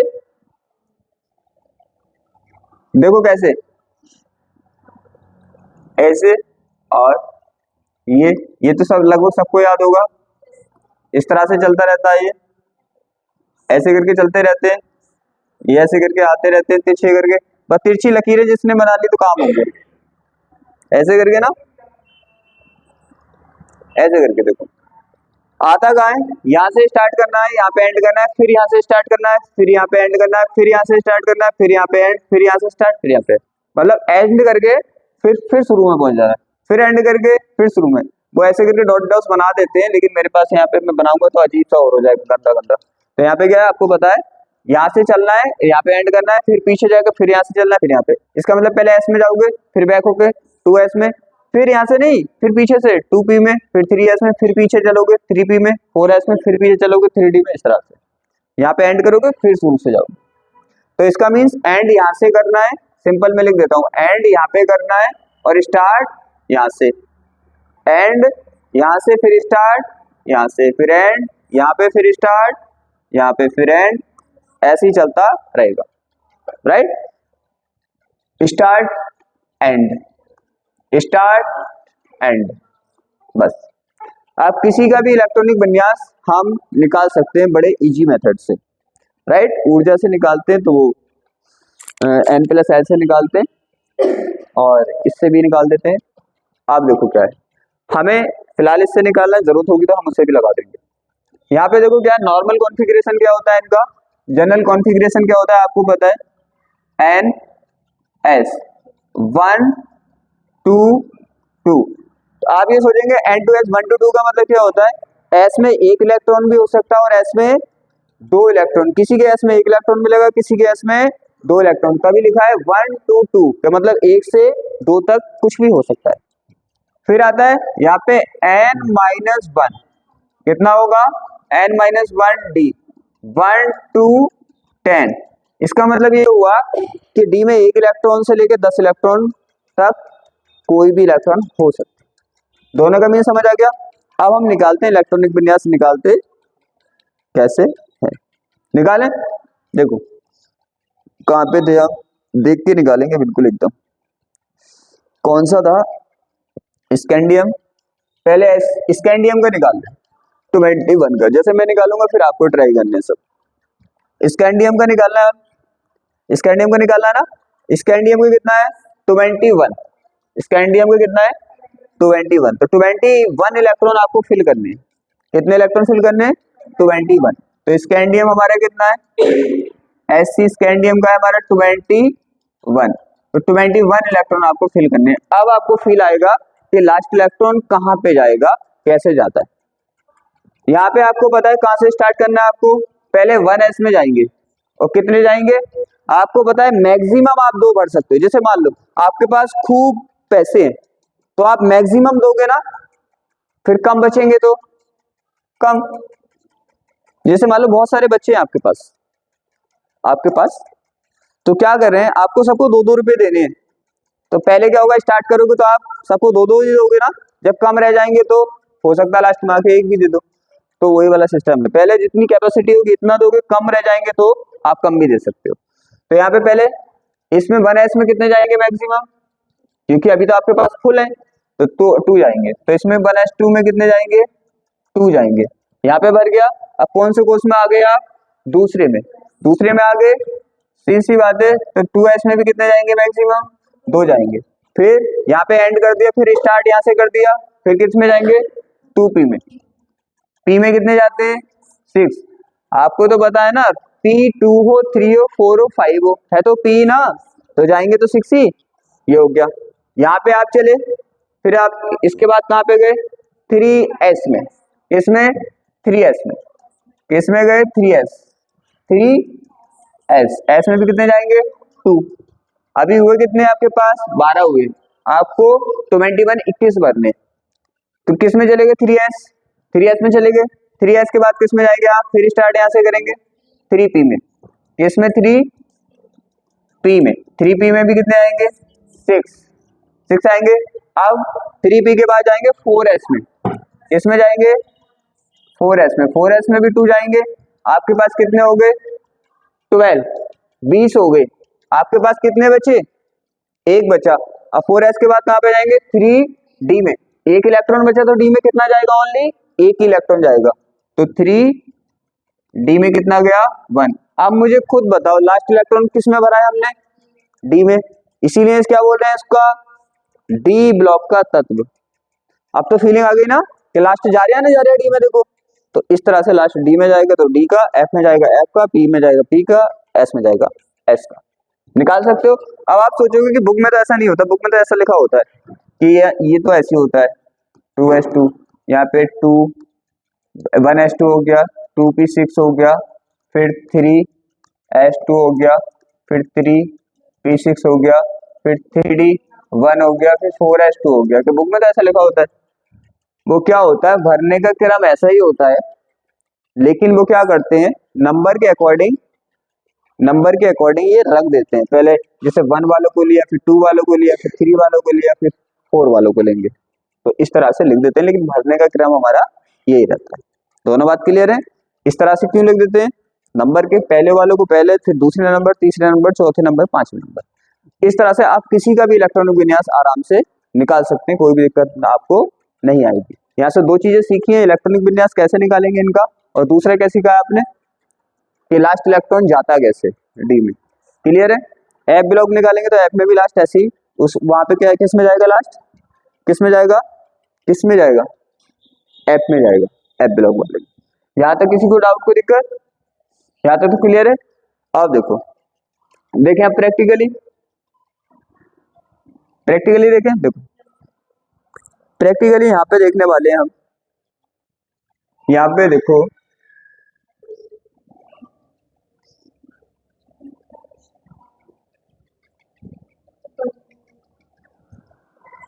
बहुत ही शानदार।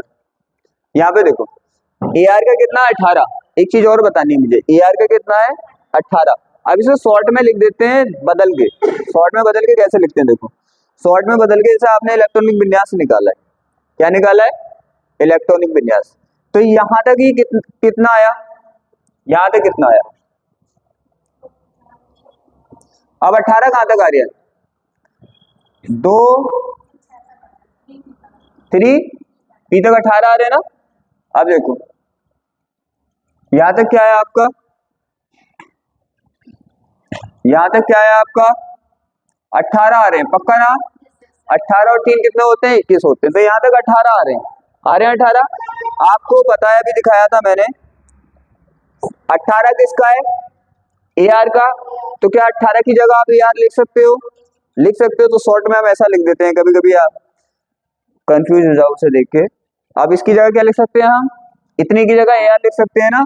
तो ऐसे लिख देते हैं हम ए आर, और यहाँ पे लिख दिया, और लास्ट वाला जो बचा उसका लिख दिया हमने क्या, 3D14S2। इसे आगे पीछे तो लिख सकते हो ना, 3D को पहले लिख सकते हो, बाद में ऐसे भी लिख सकते हो, ऐसे भी लिख सकते हो। ये तो तुम्हें सिखा दिया क्यों लिखते हैं ऐसा। तो आप शॉर्ट में इसको ऐसा लिख देते हो। इसका मतलब जो संयोजी कोष होता है उसको दिखा देते हो, बाकी की जगह दूसरा एलिमेंट यूज करके लिख देते हो। क्लियर है ना? आपको इतनी टेंशन नहीं लेनी, ठीक है? हाँ, बस ये वाली बात मुझे बतानी थी। तो यहाँ तक ये हो गया।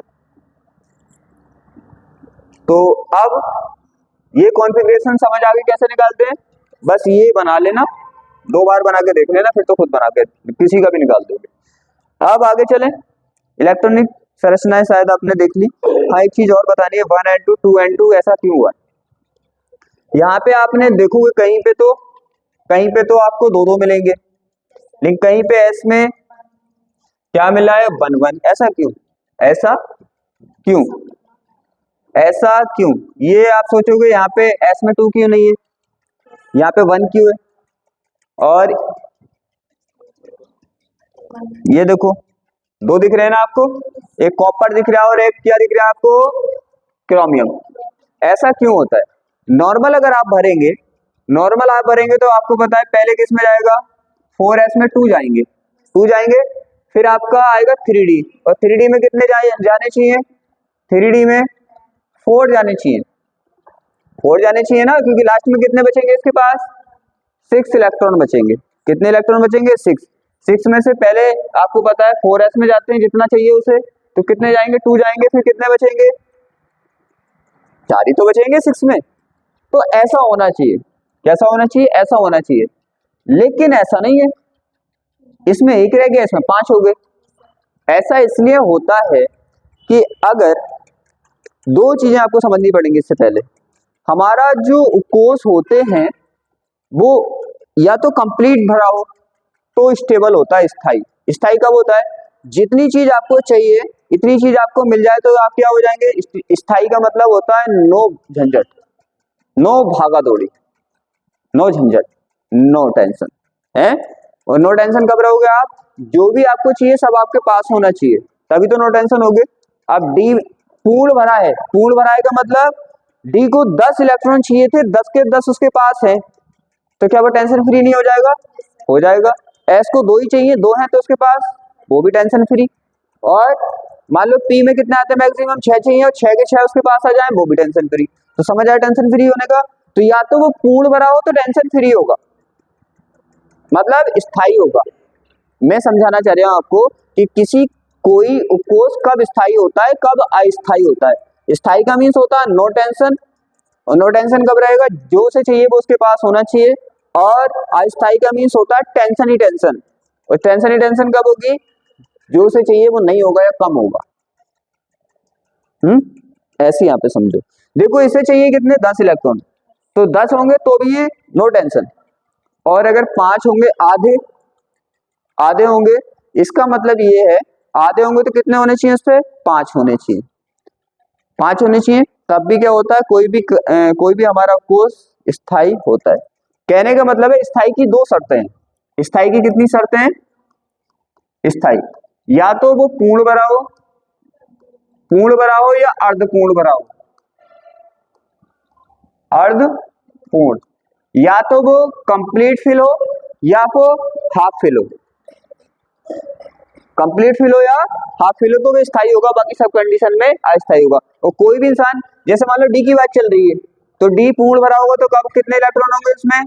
10, तो भी एक स्थायी होगा। और अगर इसमें अपूर्ण होगा, अपूर्ण मतलब आधे, आधे कितने? 5 इलेक्ट्रॉन होंगे तो भी ये क्या होगा? स्थायी होगा। और हर एक इंसान क्या चाहता है, मैं नो टेंशन रहूं। तो ये भी क्या चाहेगा, मैं नो टेंशन रहूं। तो ये चाहेगा या तो मेरे पास 10 आ जाए या मेरे पास 5 आ जाए।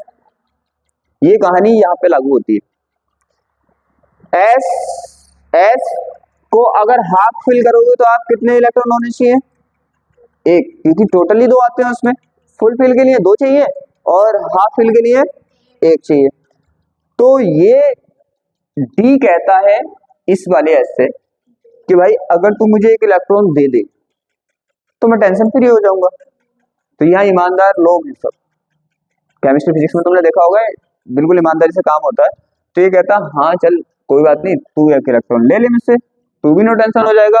लेकिन इसे पता थी कि मेरा एक इलेक्ट्रॉन अगर चला भी गया तभी मैं हाफ फिल हूं, और हाफ फिल भी स्थायी होता है, तब भी स्थायी है। तो इसने इसकी हेल्प कर दी। तो सीधी सी बात है, इसने बोल दिया कि भाई ले तू भी टेंशन फ्री और मैं भी टेंशन फ्री। तो इसलिए 1 और 2 का कनेक्शन ऐसे चेंज हो जाता है, राइट। आगे चलें। अब आने वाले हैं इसमें इंटरेस्टेड चीजें, जैसे इसकी चीजें थी कुछ मेन वो तो हमने देख ली। तो इस तरह से इलेक्ट्रॉन विन्यास आप किसी का भी निकाल सकते हैं, एक का मैंने निकाला, बाकी निकालना सबका एक ही ट्रिक है, ऐसे ही भरना है आपको और निकालना है। आगे देखो, अब करना हमें, अब इसकी क्वालिटी पे आते हैं। पहले बोला है उसने ट्रांजिशन, जो हमारे general properties of D block element, D block तत्वों की क्या देखने वाले हैं हम, जनरल प्रॉपर्टी। ये खास कहीं पूछी नहीं जाती, नॉर्मल से चीजें जो आपने पढ़ी है हाई स्कूल से पहले से पढ़ते हुए आ रहे हो। ये क्या होते हैं, इनके अंदर ब्राइटनेस होती है, चमक होती है, ये सॉलिड होते हैं, ये तो सबको पता है ना। जो भी मेटल होते हैं, खुद सोचो, सॉलिड होना मेटल की क्वालिटी होता है, ब्राइटनेस होना, ब्राइट होना, चमकना मेटल की क्वालिटी होता है। तो डी ब्लॉक के एलिमेंट भी क्या है, मेटल है, तो ये क्वालिटी इनके अंदर भी होंगी। नहीं समझे? जो इंसान टैलेंटेड है तो उसके अंदर टैलेंटेड वाली क्वालिटी तो होगी कि नहीं होगी, होगी ना। डी ब्लॉक के तत्व क्या है, धातु है, तो इसमें धातु वाली क्वालिटी होगी कि नहीं होगी। और धातु की क्वालिटी क्या होती है, सॉलिड होना, चमक होना, ब्राइट होना, है, सब क्या होती है, इनकी क्वालिटी होती है। तो सही सी बात है, ये इनकी भी क्वालिटी होंगी क्योंकि ये भी मेटल है, धातु है। तो यहाँ तक आपको नॉर्मल से पढ़ना है, बाकी यहाँ से क्वेश्चन तो बनते नहीं, बस आपको नॉलेज होनी चाहिए, ठीक है। बस आप इसको एक बार रीड कर लेना, बाकी कुछ नहीं। अब आने वाले अपने मेन पॉइंट पे, इस चैप्टर के मेन पॉइंट पे, कि क्या संक्रमण तत्वों के गुण पढ़ने हमें। तो क्या पढ़नी है आपको, प्रॉपर्टीज पढ़नी है किसकी, ट्रांजिशन एलिमेंट्स की। क्या पढ़ना है, पहले धातु, अभी मैंने बताया था ये धातु होती है, मेटल तो होती है, सीधी सी बात है। और फिर पारा को छोड़कर सभी सॉलिड होते हैं, ऑल क्या होते हैं, ऑल आर सॉलिड। इसमें क्या होता है, क्या होता है, पारा नहीं होता, मरकरी नहीं होता, मरकरी नहीं होता। अब उसने बोला है ऑल सभी सॉलिड होते हैं, लेकिन कौन सॉलिड नहीं होता, मरकरी हमारा सॉलिड नहीं होता। पारा तो जानते हो तुम, जिसमें थर्मामीटर में डला होता है वो मरकरी, जिससे टेम्परेचर नापते हैं, तो मरकरी, हाँ, वो लिक्विड कंडीशन में होता है, बाकी सब सॉलिड होते हैं। फिर आते हैं गलनांक और क्वथनांक। गलनांक क्वथनांक क्या होते हैं, इनके उच्च होते हैं, उच्च मतलब high melting and boiling point इनके हाई होते हैं, और इनके आयन और यौगिक रंगीन होते हैं। Their ions and compound are coloured, मतलब कलरफुल होते हैं। कैसे होते हैं, क्या होते हैं, वही तो पढ़ने वाले हैं, बस हम देख रहे हैं कि ये क्वालिटी इनकी होती है। फिर क्या है, ये मिश्र धातु बनाते हैं, मिश्र धातु बनाते हैं, दे फॉर्म एलॉयज। फिर क्या है, अंतरकाशी यौगिक बनाते हैं, दे फॉर्म, मतलब ये अंतरकाशी यौगिक बनाते हैं। क्या, फिर आगे आता है ये संकुल या जटिल लवण बनाते हैं, they form complex salt. Complex salt नहीं, ऐसा होगा कि संकुल बनाते हैं, कॉम्प्लेक्स बनाते हैं और लवण बनाते हैं। तो कॉम्प्लेक्स बनाते हैं और साल्ट बनाते हैं, जटिल लवण बनाते हैं। तो एक कॉम्प्लेक्स अलग होगा, संकुल अलग होगा, और कॉम्प्लेक्स साल्ट अलग होगा। साल्ट मीन्स जटिल लवण। फिर आता है उत्प्रेरक गुण होते हैं, तो एक इनका होता है उत्प्रेरकी गुण होता है, और फिर आता है परिवर्ती ऑक्सीकरण संख्या। तो क्या होगा, इतनी प्रॉपर्टीज होगी, लेकिन हम स्टार्टिंग जो करेंगे वो पहले इससे करेंगे, परिवर्ती ऑक्सीकरण संख्या, क्योंकि इसमें इसका यूज होगा आगे। तो फिर आपको लगेगा कि यहाँ पे कैसे आ गया, तो किस कौन से इसको सबसे पहले पढ़ना, क्यों, क्योंकि उसका रीजन है। आगे चल के यूज होगा, फिर मैं बोलूंगा परिवर्ती ऑक्सीकरण संख्या होती है तो आपको समझ नहीं आएगा। तो पहले पढ़ेंगे हम परिवर्ती ऑक्सीकरण संख्या। परिवर्ती ऑक्सीकरण संख्याओं का मतलब समझो। मैंने क्या बताया था, आप ऑक्सीकरण संख्या क्या होती है, मैंने बोला था ऑक्सीकरण संख्या का मीन्स होता है जब वो बॉन्ड बनाता है तो जितने इलेक्ट्रॉन वो देता है कोई भी, या जितने इलेक्ट्रॉन वो लेता है, तो टोटल जितना चार्ज आ जाता है उसे ही बोलते हैं उसकी ऑक्सीकरण संख्या। सिंपल सी बात है, राइट। अब यहाँ पे निकालने के परिवर्ती ऑक्सीकरण संख्या। परिवर्ती का मतलब वेरिएबल ऑक्सीडेशन नंबर होता है इनका। तो चेंज हो रहा है, इसका मतलब क्या हो रहा है, चेंज हो रहा है। भाई एक बात बताइए, आप अपने दिमाग से सोचा करो कि अब सोचो कि ऑक्सीकरण संख्या है, ऑक्सीकरण संख्या क्या है, यहाँ पे तो मेटल है तो सीधी सी बात है इलेक्ट्रॉन देंगे, और जो जितने इलेक्ट्रॉन ये देंगे इन पे इतना चार्ज आएगा, और जितना इन पे चार्ज आएगा वही इनका ऑक्सीकरण नंबर होगा। अब उसने बोला है कि ऑक्सीकरण नंबर चेंज है, तो इसका मतलब ये अलग अलग टाइम पे अलग अलग इलेक्ट्रॉन देते होंगे। ऑक्सीकरण संख्या कब आएगी, जब ये इलेक्ट्रॉन देंगे इन पे चार्ज आएगा। तो इसका मतलब क्या हुआ, अलग अलग टाइम पे ये अलग अलग संख्या में इलेक्ट्रॉन देते होंगे। जब अलग अलग संख्या में इलेक्ट्रॉन देते होंगे तो चार्ज अलग अलग आता होगा, तभी तो परिवर्ती ऑक्सीकरण संख्या है। जैसे ऐसे समझ नहीं आएगा तो हम तो एग्जांपल से कर लेंगे, सीधी सी बात है। देखो यहाँ पे आपको दिख रहा है स्कैंडियम की 3 है प्लस, यहाँ पे देखो, यहाँ पे देखो, यहाँ पे देखो, यहाँ पे देखो, सबकी देखो आप, किसी की आपको +2 दिख रही है, +3 दिख रही है, किसी की 4 दिख रही है, किसी की +2 3, सबकी दिख रही है आपको, अलग अलग दिख रही है ना। इसका मतलब ऑक्सीकरण संख्या कोबाल्ट की +2 दे रखी है, फिर कोबाल्ट की +3 दे रखी है, फिर कोबाल्ट की +4 दे रखी है। इसका मतलब +4 कब आया, +2 कब आया होगा, +2 कब आया होगा उस पे मैंने बता दिया ना, जितने इलेक्ट्रॉन यहाँ पे ये मेटल है और जितने इलेक्ट्रॉन देंगे इतना इन पे चार्ज आएगा। तो यहाँ पे +2 कब आया होगा, आपने सिंपल पढ़ा, एक इलेक्ट्रॉन देंगे तो +1, तो 2 इलेक्ट्रॉन देंगे तो +2। तो इस बार इसने 2 इलेक्ट्रॉन दिए तो +2 आई, इस बार इसने 3 इलेक्ट्रॉन दिए तो प्लस, इस बार 4 इलेक्ट्रॉन दिए प्लस। तो वही तो मैं बोल रहा था, परिवर्ती ऑक्सीकरण संख्या इसलिए आती है क्योंकि अलग अलग टाइम पे बॉन्ड बनाते टाइम अलग अलग इलेक्ट्रॉन देते हैं। कभी 2 देते हैं तो 2 हो जाती है, 3 देते हैं तो 3 हो जाती है, 4 देते हैं तो 4 हो जाती है, राइट। समझ आई क्यों होती है। अब हम इसे प्रैक्टिकली कर लें, मतलब समझ के लिख के कर लें तो और अच्छा रहेगा। अब समझ के जो लिख के करेंगे हम, तो वो करेंगे कुछ इस तरह से, क्योंकि मैं आपको दिखा देता हूँ। ये यहाँ पे हम करेंगे ऐसा जो आपको एकदम क्लियर समझ में आना चाहिए, क्लियर आना चाहिए समझ में।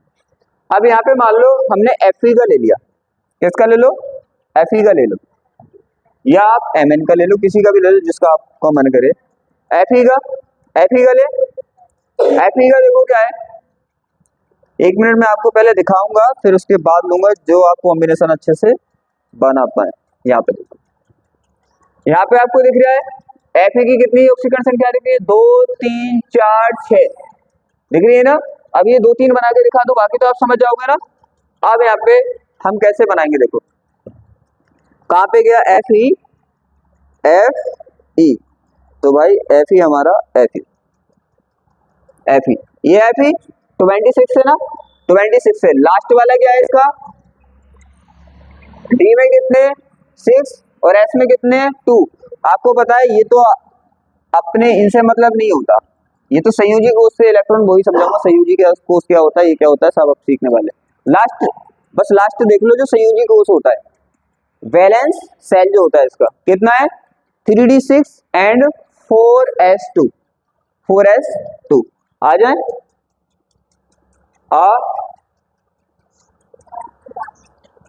ऑक्सीडेशन कहाँ पे गया, कहाँ पे गया, कहाँ पे गया, यहाँ पे देखो, ये आप प्रैक्टिकली देखने वाले हैं अपने।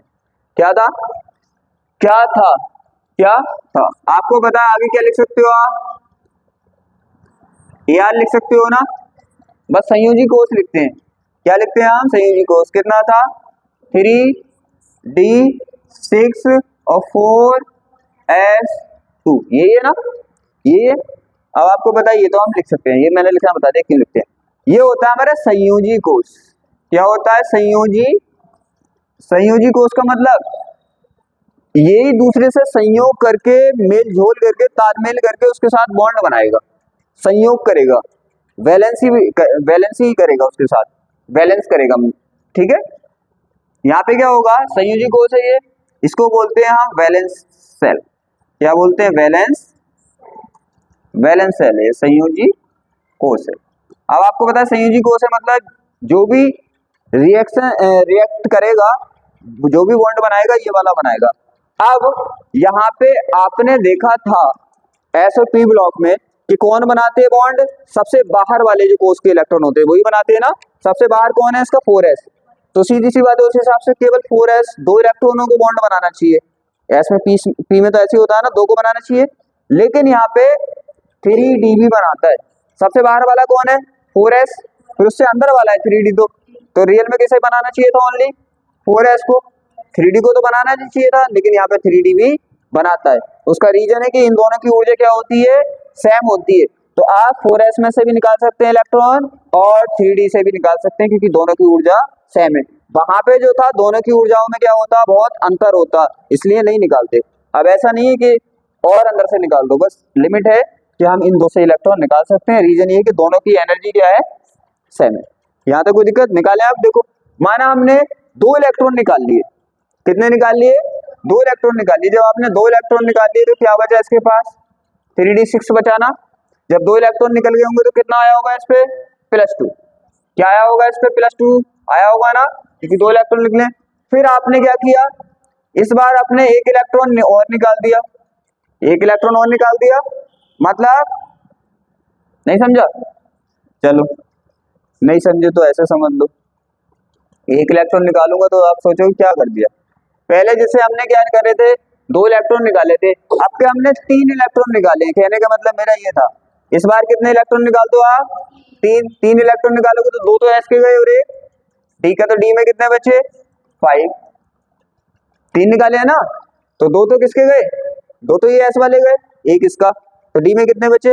5। आपको पता है एस में तो 0 हो रहा है ना हर बार, क्योंकि एस में तो सब बाहर जा रहे हैं इसके। तो क्लियर?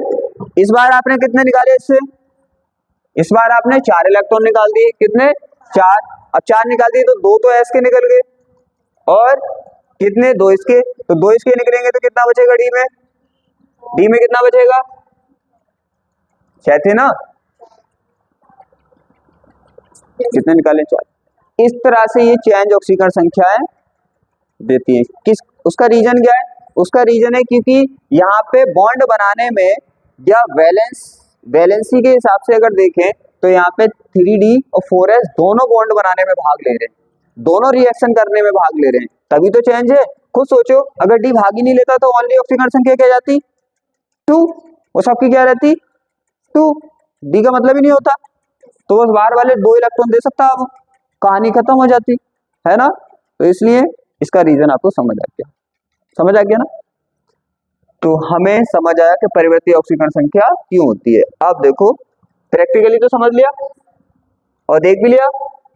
अब आ जाओ, आप सोचेंगे किसी की 5 है किसी की 2 है, तो सीधी सी बात है वो यहाँ पे इनकी स्टेबिलिटी के हिसाब से होती है। इलेक्ट्रॉन कोई दे भी इतने सकता है कि वो खुद भी स्टेबल रह सके। खुद सोचो, आप किसी को कितनी चीज दे सकते हो, खुद का भी तो ध्यान रखना है ना अपना।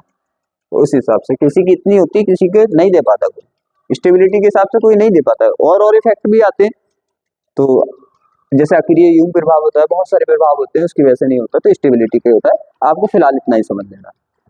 ये हो गया।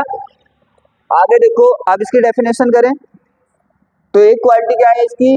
परिवर्ती ऑक्सीकरण संख्या, वेरिएबल ऑक्सीडेशन नंबर। चेंज क्यों करता है वो तो आपको पता चल गया ना।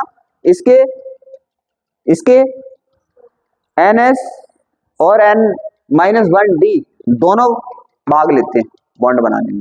तो देखो संक्रमण तत्व परिवर्ती ऑक्सीकरण अवस्थाएं प्रदर्शित करते हैं, क्योंकि इन तत्वों में NS ऑर्बिटल और N-1 ऑर्बिटल दोनों इलेक्ट्रॉन रासायनिक बंध बनाने में भाग लेते हैं। वही देख रहे थे अपने, दोनों ले रहे थे ना भाग, इसलिए परिवर्ती कर रहे हैं। अगर S पे बात खत्म हो जाती तो ओनली 2 ही होते, एक ही होती परिवर्ती संख्या, वो क्या? +2।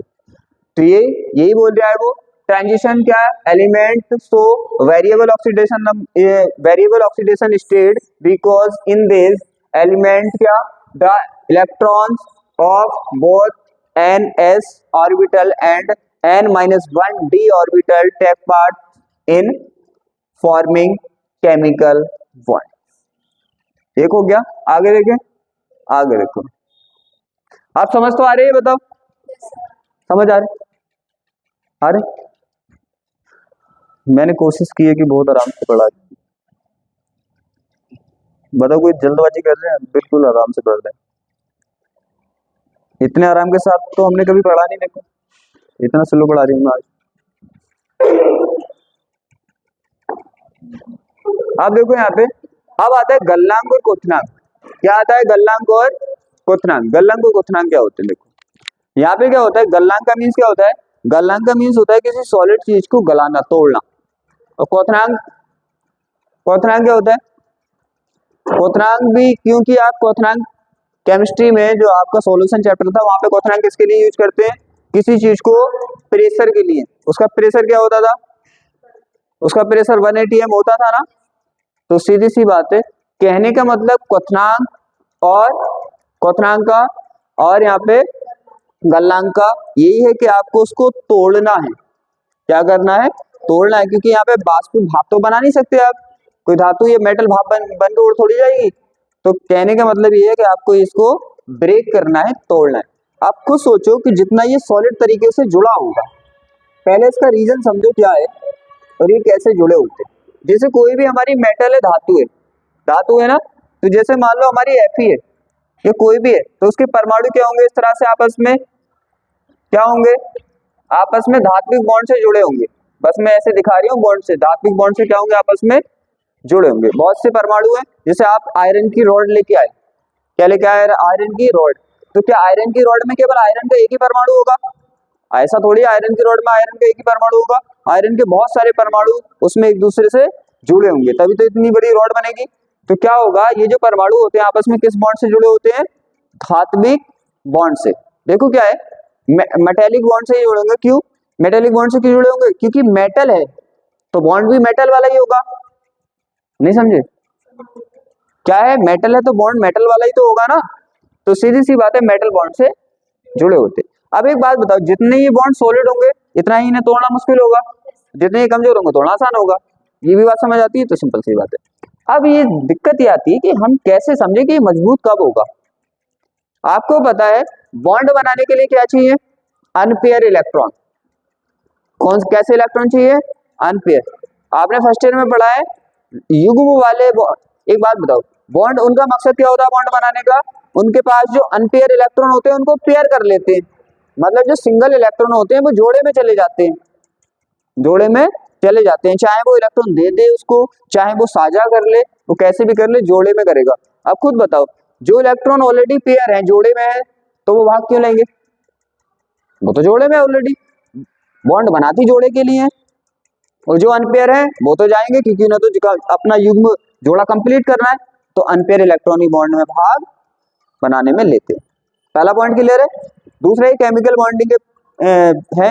अब जितने अनपेयर इलेक्ट्रॉन ज्यादा होंगे इतने बॉन्ड ज्यादा बनेंगे। आपको पता है, एक अनपेयर होगा एक बॉन्ड बनाएगा, दो होंगे दो, तीन होंगे तीन।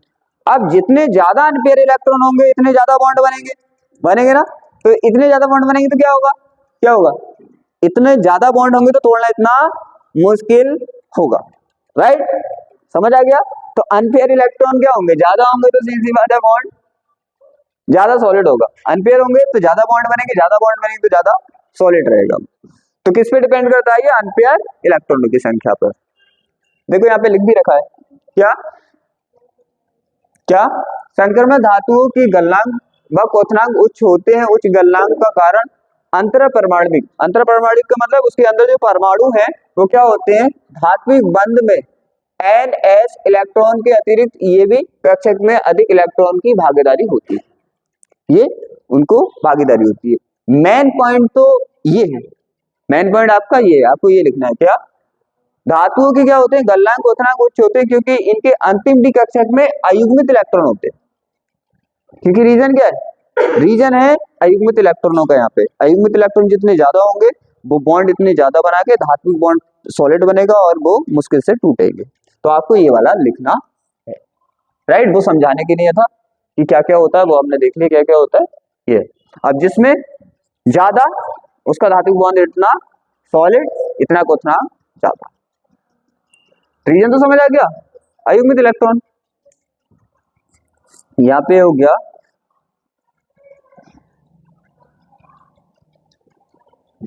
देखो इनमें सब में अयुग्मित इलेक्ट्रॉन दिख रहे हैं, इसमें कितने हैं, इसमें, इसमें और इसमें, पक्का पक्का।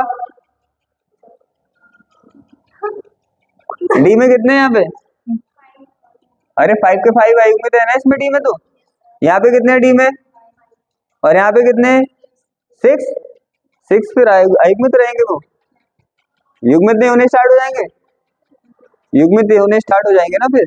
तो आप इस तरह से निकाल सकते हो कि युग्मित अयुग्मित, तो आप देख सकते हो ना, डी में 5 है तो बॉक्स बनाकर देख सकते हो, एस में यहाँ पे क्या है, एस में आपको पता है 1 है तो अयुग्मित है, तो बॉक्स बना के आप देख सकते हो। तो ये तो सब आप देख सकते हो बॉक्स बना के कि किसमें कितने इलेक्ट्रॉन है, कितने कितने इलेक्ट्रॉन है, तो आप देख सकते हो। ठीक है, 1 2 3 इस तरह से हो गया, फिर आगे बढ़ गया, फिर और हो गया, फिर और हो गया, आप बॉक्स बना के सबको अच्छे से देख सकते हो। मुझे दिखाना है क्या, यहाँ पे देखो इसी तरह से दिखा रही है ये मोलिब्डेनम ट्राइटियम, आपने वर्ल्ड लिखे, हाँ इसने इसी तरह से दिखाया कि जितने अनपेयर इलेक्ट्रॉन ज्यादा हैं, अनपेयर इलेक्ट्रॉन जितने ज्यादा हैं इतना ही क्वथनांक, देखो इनका बॉइलिंग पॉइंट, मेल्टिंग पॉइंट क्या होता है, ज्यादा होता है। क्यों, क्योंकि देखो मिडिल में जाके क्या होता है, मिडिल में जाके, मिडिल में जाके जो होता है वो सबसे ज्यादा अनपेयर इलेक्ट्रॉन होते हैं। फिर नीचे जाओगे तो आपको पता नहीं है, युग्मित होने स्टार्ट हो जाएंगे, क्योंकि आप 5 के बाद चलोगे 6 पे तो 1 युग्मित हो जाएगा, 4 ही तो बचेंगे अनपेयर, फिर 6 से 7 पे चलोगे तो 2 युग्मित हो जाएंगे, 3 ही तो बचेंगे अनपेयर, बचेंगे ना। तो इसीलिए युग्मित अयुग्मित के हिसाब से हम उसको देखते हैं। तो इसका मीन्स आपको ये कुछ समझ में आया होगा, पेयर अनपेयर आपको निकालने, ठीक है, और निकाल सकते हो आप, ये देखो अब आपको इसी तरह से उसका निकाल देना है, किसका 3 होता है 4 होता है, इसका यहाँ पे आपको बिल्कुल एक्यूरेट निकालना है। मैंने तो बस एग्जांपल इसका दिखा रही हूँ, मैं तो आपको फिलहाल किसका दिखाया, मैंने डी का दिखाया, आपको तो ओवरऑल निकालना है सेल का, ठीक है, और यहाँ पे भी आपको निकालना है सेल का, पूरी बाहर वाली सेल का निकाल के देखना है आपको कितना कितना कैसे कैसे बैठ। अब आगे चले, क्वथनांक समझ आ गया।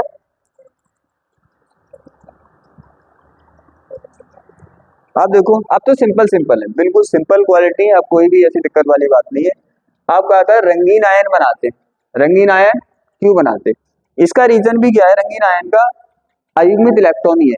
क्वथनांक का रीजन क्या, अयुग्मित इलेक्ट्रॉन, और परिवर्ती ऑक्सीकरण संख्या किसका क्या रीजन, n-1 n-1 डी और ns दोनों के इलेक्ट्रॉन भाग लेते हैं बॉन्ड बनाने में, उसका रीजन, बस रीजन ही तो मांगेगा आपके बोर्ड एग्जाम में, तो रीजन मांगेगा कि बताइए ये रंगीन यौगिक बनाते हैं इसका रीजन क्या है, ये परिवर्ती ऑक्सीकरण संख्या शो करते हैं इसका रीजन क्या है, आपको तो बस रीजन याद कर लेने। परिवर्ती ऑक्सीकरण संख्या का रीजन क्या है, उसमें क्या होता है NS और n-1 D दोनों बंद बनाने में भाग लेते हैं। देखा ना, क्वथनांक का रीजन क्या था, अयुग्मित इलेक्ट्रॉन, और यहाँ पे भी रीजन क्या है कलर्ड वाले का, अयुग्मित इलेक्ट्रॉन।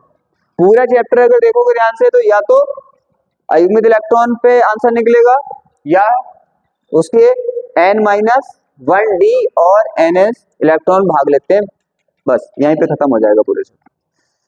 अब यहाँ पे रंगीन यौगिक बनाने का मतलब क्या होता है, थोड़ा समझ लो इससे पहले।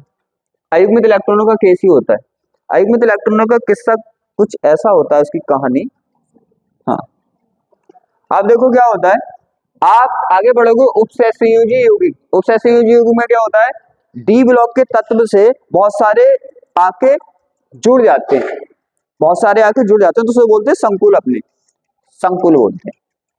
तो क्या होता है जब ये संकुल बनाते हैं, जब ये संकुल बनाते हैं तो जैसे डी ऑर्बिटल है हमारा, इसे बस थोड़ी थोड़ी बातें अगर सीख के करोगे ना, 1 2 3 4 थोड़ा सीख के करोगे ना, यहाँ पे मैं बताऊंगा फिर एकदम याद हो जाएगा, फिर आपको दिक्कत नहीं आएगी। तो यहाँ पे क्या होगा, जैसे ये संकुल बनाते हैं तो इसके ये जो हमारे क्या होते हैं, इसके जो ऑर्बिटल होते हैं, कक्षक होते हैं, 2 में चेंज हो जाते हैं, ऊपर चले जाते हैं 2 और नीचे चले जाते हैं 3। आपको तो बस इससे ये याद रहेगा कि हुआ कैसे, आप ये ऊपर नीचे नहीं भी बनाना चाहो तो कोई दिक्कत नहीं, लेकिन आपको फील तो हो जाएगा हाँ इसलिए हो रहा है ये, फिर आप याद कर सकते हो आसानी से। ये हो गया। तो जैसे पेयर इलेक्ट्रॉन है और अनपेयर है, तो माना इसमें ये वाले तो पेयर है और ये इसमें अनपेयर है, समझ रहे हो कहानी को, समझ रहे हो अनपेयर को। अब क्या होगा, पेयर वाले इलेक्ट्रॉन तो कहीं पे नहीं जाएंगे, ये तो स्टेबल होते हैं, जोड़े के साथ ये कहीं भी नहीं जाएंगे, राइट। जैसे ही आप इसको एनर्जी दोगे तो ये इलेक्ट्रॉन, ये होते हैं उच्च ऊर्जा वाले कक्षक, उच्च ऊर्जा, इनकी एनर्जी क्या है, उच्च ऊर्जा। पहले ये एक से थे, लेकिन संकुल बनाने के टाइम अलग हो गए, दो उच्च ऊर्जा वाले बन गए, दो निम्न ऊर्जा वाले। कैसे, निम्न ऊर्जा, इसका मतलब इनकी एनर्जी हाई एनर्जी वाले हैं, ये लो एनर्जी वाले, राइट। जैसे क्या होगा, इसे ऊर्जा मिलेगी, जैसे मान लो बिल्कुल सिंपल भाषा में अगर समझे तो इसे मान लो 10 जूल एनर्जी है इसकी, ऐसी होती नहीं है, बस आपको समझाने के लिए समझ आना चाहिए। और इसकी कितनी है, 8 जूल एनर्जी है। तो इसमें वो रहेंगे जिसके पास 8 जूल एनर्जी होगी, इसमें वो रहेंगे जिसके पास 10 जूल एनर्जी होगी। अगर इसे 2 जूल और कहीं से दे दूं मैं, तो ये कहां पे पहुंचेगा बताओ मुझे, 10 जूल वालों के पास नहीं पहुंचेगा। कोई भिखारी है, उसके पास 1 करोड़ रुपए आ जाए, तो भिखारी वाली लिस्ट से निकल के करोड़पति वाली लिस्ट में पहुंच जाएगा। इसी तरह से यहाँ पे होता है, इसके पास 8 है, 8 है ना, 8 जूल है, तो 2 जूल मिल जाए तो ये 10 जूल में पहुंच जाएगा। तो यहाँ पे 2 जूल, जैसे ही आप एनर्जी दोगे तो ये क्या होगा, ऊपर वाली कक्षाओं में पहुंच जाएंगे, ऊपर वाली कक्षाओं में पहुंच गए। लेकिन ये ज्यादा टाइम, जैसे किसी की लॉटरी लग जाए तो क्या होगा, उस टाइम में वो सब पैसे खर्च करके फिर अपनी पुरानी कंडीशन में वापस आ जाएगा। बिल्कुल ऐसे ही होता है, एनर्जी मिली, कुछ टाइम के लिए गए ऊपर, फिर खर्च वर्च की, फिर वापस। तो क्या होता है, हाँ, तो जब ये ऊपर गया, खुद सोचो, जब ये ऊपर गया था तो 8 जूल से 10 जूल में गया था, तो 2 जूल ली थी। जब ये 10 जूल से 8 जूल में आएगा तो देनी पड़ेगी इसे एनर्जी 8 जूल, क्योंकि इसके पास 8 जूल होगी तभी यहाँ रह सकता है, 10 जूल होगी तभी यहाँ रह सकता है। तो वापस आएगा तो एनर्जी निकालेगा, जब एनर्जी निकालेगा, ऊर्जा निकालेगा, ऊर्जा किस फॉर्म में निकलेगी, एच म्यू के, या हम बोल सकते हैं एस सी अपॉन लैम्डा के, आवृत्ति के टर्म्स में बोल दो या तरंग दैर्घ्य के टर्म्स में बोल दो, है तो निकलेगी ऊर्जा। ये ऊर्जा का फॉर्मूला होता है, सीधी सी बात है। बस क्या होता है ये, जिसको नहीं पता वो बस इतना सीख ले कि ऊर्जा का फॉर्मूला होता है। तो ऊर्जा निकली, ऊर्जा निकली ना, तो ऊर्जा निकली तो कलरफुल ऊर्जा होती है ये, अगर आप सिंपल में समझो तो। आप सूरज की लाइट में आप प्रिज्म से देखते हैं तो 7 रंग बन जाते हैं, तो है तो वो लाइट ही, है तो वो ऊर्जा ही, लेकिन उस ऊर्जा में क्या रंग नहीं है, प्रकाश में रंग है ना। तो इसी तरह से यहाँ से प्रकाश निकला, और प्रकाश कैसा निकला, कलरफुल।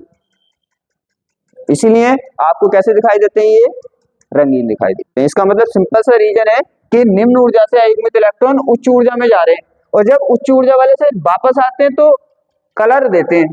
बात खत्म, इतना तो याद रख सकते हो ना। जिसको सीरियसली समझना है वो सीरियसली भी समझा दिया, जिसको सिंपल समझना है वो सिंपल समझ सकता है कि निम्न ऊर्जा से उच्च ऊर्जा में जाते हैं, जब उच्च ऊर्जा वाले से निम्न ऊर्जा में आते हैं तो ये कलर देते हैं। इतना तो याद कर सकते हो, बात खत्म, ठीक है। तो क्या होता है, रीजन क्या है, देखो ये नहीं गए, ये नहीं गए युग्मित, युग्मित क्यों नहीं गए, ये तो युग्मित टेंशन फ्री है, भागना तो इन्हें इधर उधर। अब आप इसकी कर सकते हो, क्या संक्रमण तत्व रंगीन आयन व यौगिक बनाते हैं क्योंकि इनके अंतिम डी कक्षक में अयुग्मित इलेक्ट्रॉन होते हैं। रीजन आपके सामने, अयुग्मित इलेक्ट्रॉन हो गए तो क्या होता है, transition elements form coloured ions and compounds because they have unpaired electron in their last d orbital. Clear है, आगे चलें।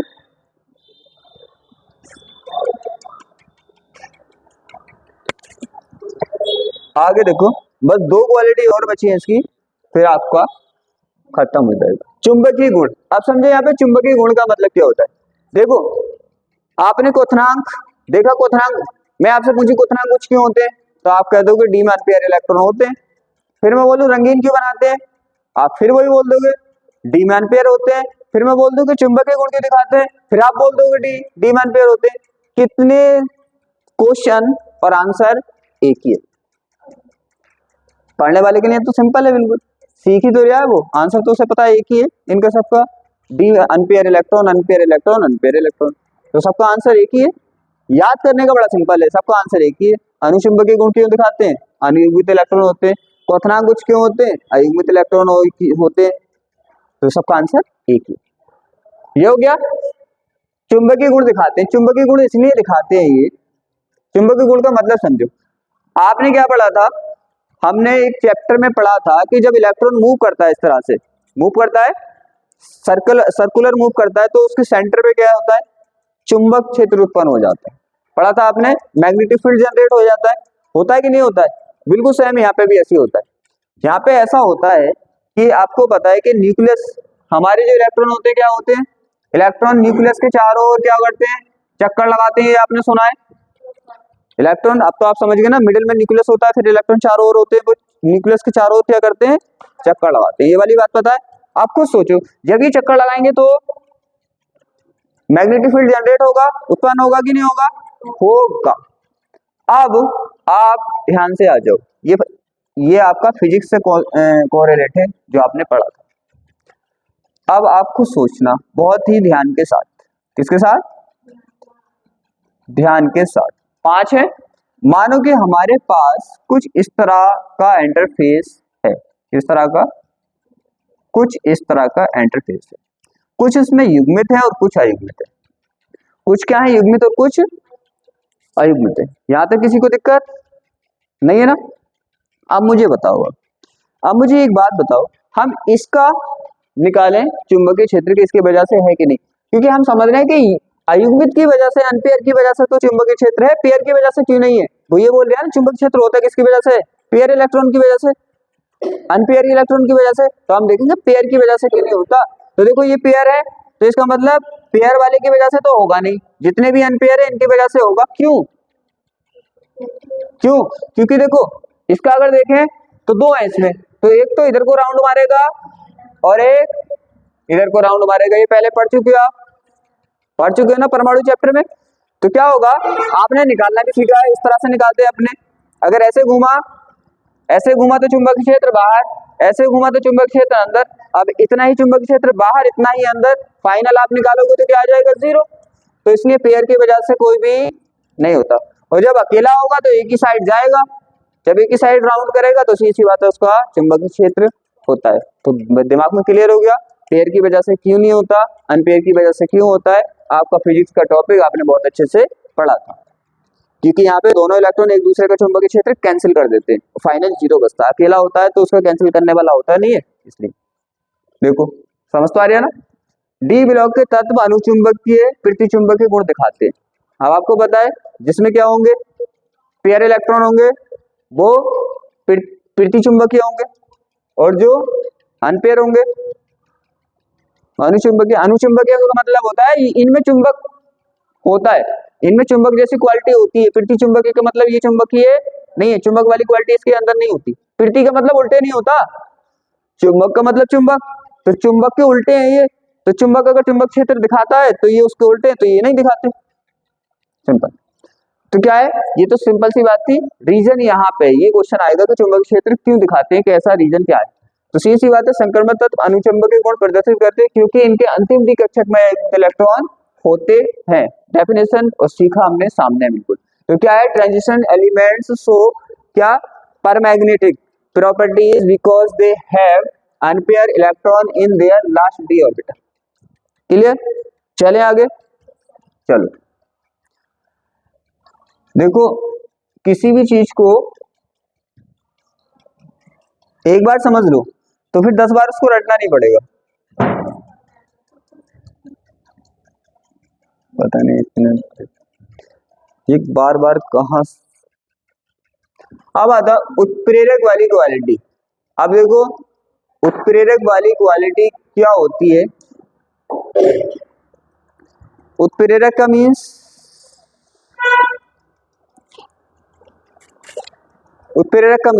उत्प्रेरक पहले समझो इनका रोल क्या होता है, उत्प्रेरक क्या होते हैं, तभी तो उत्प्रेरक वाली क्वालिटी समझ आएगी। उत्प्रेरक होते क्या है, अगर हम सिंपल में देखें तो यहाँ पे तो जगह है नहीं,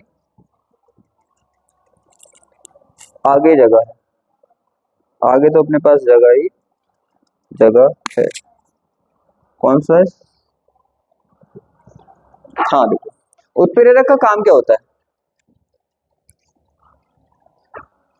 जो उत्प्रेरक होते हैं कैटालिस्ट होते हैं हमारे, ये कैटालिटिक होते हैं, ये कह देते दोनों कह देते हैं, कैटालाइट भी कहते हैं इनको, कैटालाइट। तो क्या होता है, उत्प्रेरक का काम क्या होता है, जैसे यहाँ पे अभिकारक है, अभिकारक है, रिएक्टेंट है, अभिकारक है, रिएक्टेंट है। अब क्या होगा, यहाँ पे हमारा कोई भी उत्प्रेरक होगा, क्या होगा, उत्प्रेरक होगा, राइट। तो ये करता क्या है, ये करता है कि ये क्या करेगा, इसके साथ बॉन्ड बनाएगा, क्या बनाएगा, इसके साथ बॉन्ड बनाएगा, और स्टेबल बॉन्ड नहीं, स्थायी बॉन्ड नहीं, कुछ टाइम के लिए बॉन्ड बनाए, और बॉन्ड बना के जैसे मान लो ये इस तरह से, और इसने क्या किया, अभिकारक को बॉन्ड बना के अपने सरफेस पे ले लिया, अपने सरफेस पे, और फिर क्या किया, इसने बॉन्ड तोड़ के इसे प्रोडक्ट में कन्वर्ट कर दिया, उत्पाद बना दिया। तो रूल समझ आया, इसने क्या किया, इसने अभिकारक के साथ बॉन्ड खुद बनाए, और कैसे, अस्थाई, अस्थाई का मतलब होता है कुछ टाइम के लिए बनाए, और फिर उसे फेंक दिया किस चीज में, प्रोडक्ट में। यहां तक किसी को कोई दिक्कत नहीं ना। अब आप खुद सोचो, जितने ज्यादा बॉन्ड बनाएगा इतना ज्यादा अभिकारक को अपने सरफेस पे ले पाएगा, सरफेस पे इतना ज्यादा ले पाएगा ना, और जितना ज्यादा ले पाएगा इतना फास्टली काम करेगा, फास्टली काम करेगा ना, क्योंकि एक बॉन्ड बनाएगा तो थोड़ा ले पाएगा अपनी सरफेस पे, तो स्लो स्लो बनेगा, और ज्यादा बॉन्ड बनाएगा तो ज्यादा ज्यादा ले पाएगा, तो ज्यादा फास्टली बनेगा, बनेगा कि नहीं बनेगा। तो सीधी सी बात है, हमारे माइंड में एक चीज क्लियर हुई है कि अगर बॉन्ड ज्यादा बनाए तो उत्प्रेरक अच्छा माना जाएगा, क्यों, क्योंकि बॉन्ड ज्यादा बनाएगा तो ज्यादा अपने सरफेस पे चीजों को लेगा और ज्यादा फास्टली प्रोडक्ट बनाएगा। क्लियर। आप तुम्हें पता है डी ब्लॉक के तत्वों में ऐसी क्वालिटी है कि नहीं है, डी ब्लॉक के तत्वों में तो ऐसी क्वालिटी है, वो तो कितनी सारी वैलेंसी दिखाते हैं, आपको पता है, 2 भी दिखाते हैं, 3 भी दिखाते हैं, 4 भी दिखाते हैं, 7 तक दिखाते हैं। जब 7 तक वैलेंसी दिखाते हैं तो 7 बॉन्ड बना के वो कितनी फास्टली आप सोचो प्रोडक्ट में कन्वर्ट करेंगे, करेंगे नहीं करेंगे। इसीलिए तो रीजन क्या हुआ, उनकी परिवर्ती ऑक्सीकरण संख्या, रीजन यही तो है क्यों ले रहे हैं उत्प्रेरक की तरह काम में उन्हें, क्योंकि उनकी संयोजकताएं बहुत सारी है, वो जिस टाइम पे जैसा उन्हें फिट बैठेगा उस तरह की ऑक्सीकरण संख्या को प्रदर्शित कर देंगे। जैसे मान लो हमारा रिएक्टेंट है, यहाँ पे उनकी +3 काम कर रही है तो +3 से काम ले लेंगे। अगला कहीं पे वो रिएक्टेंट है, उनका +4 काम आ रहा है तो +4 से काम ले लेंगे। तो उनके पास तो है ही कैपेसिटी के, जिस तरह की रिएक्टेंट अच्छी क्वालिटी का प्रोडक्ट बनाएगा, जल्दी बनाएगा, वो उस तरह की ऑक्सीकरण संख्या उस टाइम पे दिखा देंगे, क्योंकि उनके पास कई सारी ऑक्सीकरण संख्याएं हैं। तो इसका रीजन क्या निकला, उनकी चेंज ऑक्सीकरण संख्या। अब तो क्लियर समझ आ गया ना, यहाँ जरूरत थी +3 की तो उन्होंने +3 दिखा दी, यहाँ जरूरत थी +5 की तो +5 दिखा दी, 4 दिखा दी, 5 की जरूरत होगी तो वो 5 दिखा देगा कि नहीं दिखा देगा, किसके अकॉर्डिंग, अगर इसको +3 से जल्दी बनेगा तो +3 दिखा देगा, ये वाला +4 से जल्दी बनेगा तो +4 दिखा देगा, ये +5 से जल्दी बनेगा तो +5 दिखा देगा। यहां तक किसी को दिक्कत समझ आ रही है ना। तो इनकी चेंज वेरिएबल ऑक्सीडेशन जो नंबर होता है उसकी वजह से ये उत्प्रेरक की तरह बिहेवियर करते हैं। रीजन समझ आ गया, उत्प्रेरक चेंज क्यों होती है ऑक्सीकरण संख्या, वो आपको पहले आप पढ़ चुके। देखो बस रीजन आपका सिंपल है, क्या ये तो आप याद कर ही लोगे, फिर क्या है बताओ, इसका क्या है, ये तो समझाया है, ये तो समझाया है क्या विभिन्न रासायनिक अभिक्रियाओं में उत्प्रेरक प्रयुक्त होते हैं, क्या क्या करते हैं, वो आपको समझाया है। आपको डेफिनेशन ये करनी है, क्या है, संक्रमण तत्व उत्प्रेरक गुण प्रदर्शित करते हैं क्योंकि इनके अंतिम डिकक्षक अपूर्ण रूप से भरे होते हैं। और आपको पता है अपूर्ण रूप से भरे होते हैं तो क्या होता है, क्या होता है, परिवर्ती ऑक्सीकरण संख्याएं दिखाते। या आप क्या लिख सकते हो, क्या लिख सकते हो, क्या लिख सकते हो, आप ये भी लिख सकते हो कि संक्रमण तत्व उत्प्रेरक गुण प्रदर्शित करते हैं क्योंकि वह परिवर्ती ऑक्सीकरण संख्या प्रदर्शित करते हैं, सो करते हैं। दोनों डेफिनेशन आप लिख सकते हो जो आपको बेटर लगे। बेटर लगे तो कौन सी लगेगी बेटर, मेरे आइडिया से परिवर्ती संयोजकता वाली ज्यादा बेटर लगेगी। आपने डायरेक्टली समझ लिया कि उत्प्रेरक का काम परिवर्ती ऑक्सीकरण संख्या पे है, और रीजन तो डी ऑर्बिटल है, डी ऑर्बिटल पूर्ण भरा होता तो काम हो ही नहीं पाता, कुछ भी वो चेंज कर ही नहीं पाता। तो सीधी सी बात है, लेकिन फिर भी बेटर रहेगा कि आप इसको भी चाहें तो लिख सकते हैं, लेकिन जो मैं बोल रहा हूँ वो लिखेंगे तो और बढ़िया रहेगा कि संक्रमण तत्व उत्प्रेरक गुण प्रदर्शित करते हैं क्योंकि वह परिवर्ती ऑक्सीकरण संख्या प्रदर्शित करते हैं, राइट। तो क्या है, transition element so catalyst, catalytic कह देते हैं, कैटालाइट कह दो, तो बात एक ही, properties because their last d orbital are incomplete filled. और आप वेरिएबल ऑक्सीडेशन नंबर वाला भी लिख सकते हो, कैटालिटिक कह दो, कैटालाइट कह दो, कोई। यहाँ पे क्या होता है, यहां तक हो गया। बस चैप्टर का एंड हो गया ऐसे मान लो। यहाँ पे सबसे इंपॉर्टेंट जो क्वालिटी थी वो यही थी, इसकी सबसे इंपॉर्टेंट क्वालिटी यही थी। आप देखो मिश्र धातु, मिश्र धातु समझते हो? मिश्र धातुओं का मतलब, मिश्र का मतलब मिक्सचर बना देना है। तो जैसे मान लो तांबे को किसी को और धातु को मिक्स करके बना दिया, किसी और को किसी और के साथ मिक्स करके बना दिया, क्यों? उसका रीजन क्या है? आपने पढ़ा था पहले कौन सी वो होती थी सॉलिड अवस्था, ठोस अवस्था चैप्टर होता था, ठोस अवस्था। तो उसमें बताया जाता था कि सबके स्ट्रक्चर कैसे होते हैं, क्रिस्टलों के स्ट्रक्चर कैसे होते हैं, कि ये इस तरह से लगे हैं, ये इस तरह से लगे होते हैं, BCC ये इस तरह से निकालते हैं। अब तो वो चैप्टर ही हट गया, इस तरह से कि ये इस तरह से लगे हैं, इनका स्ट्रक्चर इस तरह से है। तो क्रिस्टल जालकों का स्ट्रक्चर इस तरह से बताते हैं, इस तरह से कौन लगा हुआ है। तो आपको सिंपल में समझना है कि ये आपस में क्यों मिक्स हो सकते हैं। पहले जनरली नॉर्मली सोचो कि दो इंसान कब मिलजुल कर रह सकते हैं, जब उनकी सोच एक सी हो, वो एक सी हो, तभी तो एक साथ रह सकते हैं। अगर सोच एक सी होगी तो एक साथ रह सकते हैं, सोच एक साथ एक सी नहीं होगी तो 2 मिनट में लड़ाई हो जाएगी, सीधी सी बात है। तो क्या होता है, दो धातुओं को क्या करना है, दो धातुओं को मिक्स करना है। दो धातुओं को क्या करना है, मिक्स करना। दो धातु कब मिक्स हो सकती है, जब उनके आकार सेम हो। आकार क्या होगा, देखो क्या है, जैसे मान लो यहाँ पे ये लगे हैं, यहाँ पे क्या लगे हैं, ये आयरन के परमाणु लगे हैं। किसके लगे हैं, इसकी संरचना में आयरन के परमाणु इस तरह से लगे, मान लिया मैंने। अब मान लो कि कुछ कुछ आयरन के पार्टिकल हटा के, एग्जांपल के लिए समझा रहा हूँ, कुछ कुछ आयरन के में परमाणु हटा के और मान लिया निकिल के परमाणु लगा दो, लेकिन उनका साइज भी क्या है, बिल्कुल इनके सेम ही है। तो क्या आप पहचान पाओगे? नहीं ना। और आ भी फिट जाएंगे, क्योंकि साइज सेम है। खुद सोचो किसी के पैर में 7 नंबर का जूता आता है, तो बिल्कुल सेम कॉपी उसी पैर में दूसरा 7 नंबर का जूता डाल दो, उसे कौन सा पता चल जाएगा कि जूता चेंज कर दिया मेरे पैर में? नहीं पता चलेगा ना। इसी तरह से क्योंकि सेम है ना, सेम है। तो अगर दूसरी भी धातु यहाँ पे अलग फिट कर दोगे, उसका आकार सेम रहेगा परमाणु का, तो कोई भी डिफरेंट नहीं पड़ने वाला, फिट भी हो जाएगी। तो रीजन यही है, दो धातु आपस में मिक्स अच्छे से इसलिए हो जाती है क्योंकि उनके परमाणु का साइज जो रहता है वो सेम रहता है, टी ब्लॉक के, ये लिखा हुआ है। ये तो सिंपल सी क्वालिटी है। क्या संक्रमण तत्व मिश्र धातुएं बनाते हैं, मिश्र धातुएं एलॉयज क्या होते हैं, ये संक्रमण तत्व मिश्र धातुएं बनाते हैं क्योंकि संक्रमण तत्वों की परमाणु आकार लगभग समान होता है ना। परमाणुओं का आकार उनका क्या होता है, समान होता है, इसलिए बनाते हैं। समान होता है तो विभिन्न तत्वों के परमाणु आसानी से मिश्रित हो जाते हैं। आपको पता ही है, जब सेम आकार के परमाणु होंगे तो आपस में मिक्स ही हो जाएंगे, तो और मिश्र धातु बनाते हैं। Transition element form alloys because the atomic size of transition elements is almost the same, मतलब सेम होता है तो इसलिए बना देते हैं। चले आगे, ये तो सिंपल सी बात ही बच्चों वाली, एक से होंगे साइज के तो मिक्स कर देंगे तो पता नहीं चलेगा कौन कहाँ गया। आगे देखो, अभी अंतर्काशी वाला भी बहुत सिंपल है। अंतर्काशी वाला क्या होता है, जैसे इनका स्ट्रक्चर मैं अभी दिखा रहा था, आपको दिखा रहा था, देखो इस तरह से स्ट्रक्चर देख रहे थे ना। तो जब इस तरह से स्ट्रक्चर देख रहे थे, मैंने दूर दूर बनाएंगे, इतनी दूर दूर होते नहीं है, ये बिल्कुल पास पास होते हैं। इतनी दूर होंगे तो सीधी सी बात है टूट जाएगा। ऐसे तो गैस के अणु होते हैं इतनी दूर, वो तो मैंने आपको समझाने के लिए बनाया ऐसे। तो क्या होता है, ये तो बिल्कुल पास पास होते हैं, ये क्या होते हैं, बिल्कुल पास पास होते हैं इस तरह से, ऐसे करके।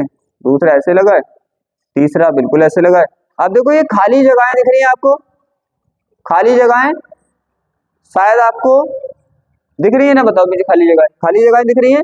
तो यहाँ पे खाली जगहों में छोटे छोटे जो परमाणु होते हैं आके फंस जाते हैं। आपको पता है इनकी तो संरचना होगी ना, कोई स्ट्रक्चर बना होगा, जिस स्ट्रक्चर में मैंने बोला था, ये पहले चैप्टर था, उसमें दिखाया गया था कि किसकी संरचना कैसी होती है क्या नहीं होती है। तो सीधी बात है, संरचना में लगे होंगे, ये तो मानते हो ना, परमाणु संरचना में तो लगे होंगे, कोई भी धातु है तो संरचना में लगे होंगे, तो इनके बीच इस तरह से गैप दिख रहे हैं, तो यहाँ पे छोटे छोटे परमाणु आके फंस जाते हैं, और इसी संरचना को क्या बोल देते हैं, नहीं मिश्र धातु वाला थोड़ी समझा रही हूँ, अंतर्काशी समझा रही हूँ, इसको ही बोल देते हैं अंतर्काशी यौगिक। समझ में आ गया, छोटे छोटे, जैसे इसने बोला है, देखो डी ब्लॉक के तत्व यानी संक्रमण तत्व अंतर्काशी यौगिक बनाते हैं क्योंकि इनमें रिक्त डी कक्षक होते हैं संक्रमण धातुओं के क्रिस्टल जालक में। देखो मैंने बोला था क्रिस्टल जालक बनाते हैं, क्रिस्टल जालक संरचना जो होती है पहले दी जाती थी, इनकी संरचना कैसी कैसी है, अब तो नहीं दी जाती, लेकिन आप समझ जाओ। वैसे मैंने स्ट्रक्चर बना के दिखा दिया, तो आप तो ये मान लो कि इस तरह का स्ट्रक्चर होता है इसका, यही संरचना है, और यहाँ पे इस तरह से आके फंस गई या इस तरह से लगे। तो परमाणु क्या है, देखो क्रिस्टल जालक में परमाणुओं के बीच में बचे स्थान में को अंतरकाशी कहते हैं। इन स्थानों में छोटे परमाणु आकर जैसे ये वाले क्या होते हैं, व्यवस्थित हो जाते हैं, फैल जाते हैं। मतलब सिंपल सी बात है, ये तो सबसे सिंपल है। इस तरह से होंगे, इनके बीच में क्या होगा दिखाया नहीं था, देखो मैंने बीच बीच में क्या रह रहा था, स्पेस रह रहा था। स्पेस में आके क्या हो गए, ये फंस गए छोटे छोटे परमाणु, इसी को क्या बोल दिया, अंतरकाशीय बोल दिया। तो ये तो सबसे सिंपल वाला, इसमें तो कुछ सोचना ही नहीं।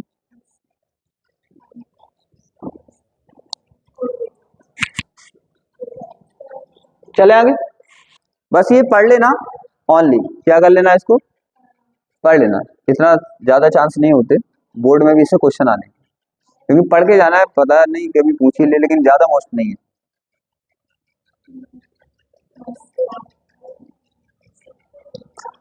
अब देखो संकुल यौगिक का निर्माण, फॉर्मेशन ऑफ कॉम्प्लेक्स कंपाउंड, ये संकुल यौगिक क्या होते हैं, आगे पूरा चैप्टर है जब आप पढ़ोगे उपसंयोजी यौगिक। संकुल का मतलब होता है बहुत सारे आके जुड़ जाते हैं इनसे, जैसे मान लो सेंटर पे लगाए, आप पढ़ोगे वहां पे उसे, पूरा चैप्टर है इसका, बस यहाँ पे थोड़ा सा समझ लो।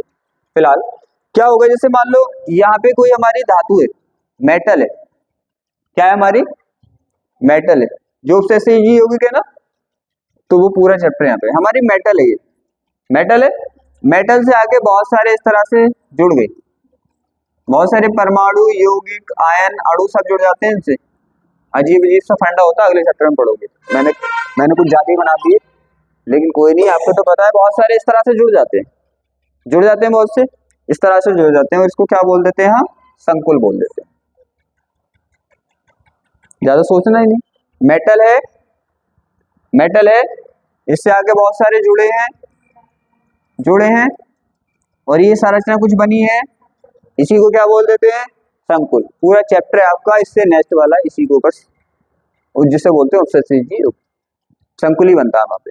अब बोला संकुल बनाते हैं, तो उसने बोला कि क्या है, धातु आयनों के आकार। अब रीजन क्या है इसका, क्यों बनाते हैं संकुल, क्यों बनाते हैं संकुल, तो उसने बोला छोटे होते हैं, ये छोटे होते हैं, और क्या होता है, आयनों को उच्च आयनिक आवेश होता है, आबंधों बनाने के डी कक्षक उपलब्ध होते हैं। अब खुद सोचो, एक एक चीज समझते जाओ। आकार छोटा होगा तो ये आसानी से अपने में जोड़ सकते हैं, खूब बड़ा होगा तो फिट ही नहीं बैठ पाएंगे, सीधी बात है। छोटे होंगे तो आसानी से जोड़ सकते हैं। आवेश अगर ज्यादा होगा, सोचो, तभी तो अट्रैक्ट करके अपनी ओर खींचेंगे। तो चार्ज ज्यादा होता है तो अट्रैक्ट करके अपनी तरफ ये खींच लेते हैं। दूसरा हो गया, अब आता है डी ऑर्बिटल खाली होंगे। अब एक बात बताओ मुझे, डी ऑर्बिटल खाली थे तभी तो इतने सारे बॉन्ड बना पाएगा ये। तुमने देखा था 7 बॉन्ड बना रहा था, प्लस 6 बैलेंस थी, तो कितने बॉन्ड बना रहा था, 7। क्यों बना रहा था, क्योंकि डी ऑर्बिटलों की वजह से बनाता है ये इतने सारे बॉन्ड। डी ऑर्बिटल नहीं होते तो इतने बॉन्ड नहीं बना पाता। तो रीजन तीनों समझ आ गए। इसे तो बहुत सारे, संकुल का मतलब है इसे बहुत सारे अपने में जोड़ लें, तो जोड़ने के लिए क्या होना चाहिए, छोटा होना चाहिए, जिससे ये फिट आगे से जुड़ पाए। दूसरा, इस पे आवेश अच्छा होना चाहिए, आवेश ज्यादा होगा तभी तो उसके आकर्षण की वजह से बहुत सारे अणुओं को पकड़े रखेगा। एक बात बताओ, इससे बहुत सारे जुड़े हैं तो उनके जोड़ के रखना भी तो है, ऐसा थोड़ी कि आके जुड़े फिर टूट गए। कुछ टाइम जोड़ के रखना भी तो है। कब रखेगा, जब फोर्स ज्यादा होगा। वो फोर्स कब ज्यादा होगा, जब आवेश ज्यादा होगा। दोनों रीजन समझ आ गए, छोटा और आवेश ज्यादा होता है। अब डी ऑर्बिटल वाला रीजन समझ में आया, क्योंकि डी खाली होगा तभी बहुत सारे बॉन्ड बन पाएंगे, बहुत सारे बॉन्ड बन पाएंगे। उपसंयोजी बॉन्ड कैसे बनता है वो बनता है फिर अगले चैप्टर में। फिलहाल इतना तो समझ आ गया ना। आगे चले। ये भी क्या करना है, आपको रीड करना है, कोई इसमें बड़ी बात नहीं है। जो समझाने वाले होते हैं मैं खुद टाइम लेता हूँ उन्हें, इन्हें तो बस थ्योरी आपको याद करनी है, कुछ नहीं है। अब यहाँ पे अब अपना जितना भी इम्पोर्टेंट था टोटल का टोटल हो गया। टोटल का टोटल इम्पोर्टेंट हमने इस चैप्टर का कर लिया, जितना भी टोटल इम्पोर्टेंट था। और क्या है, अब एक चीज करनी है आपको। अब बचा हुआ क्या है, इसका आकार, साइज बचा हुआ है, क्या बचा हुआ है, साइज बचा हुआ है। तो क्या करना है, अब क्या चैप्टर हमारा क्या हो चुका है,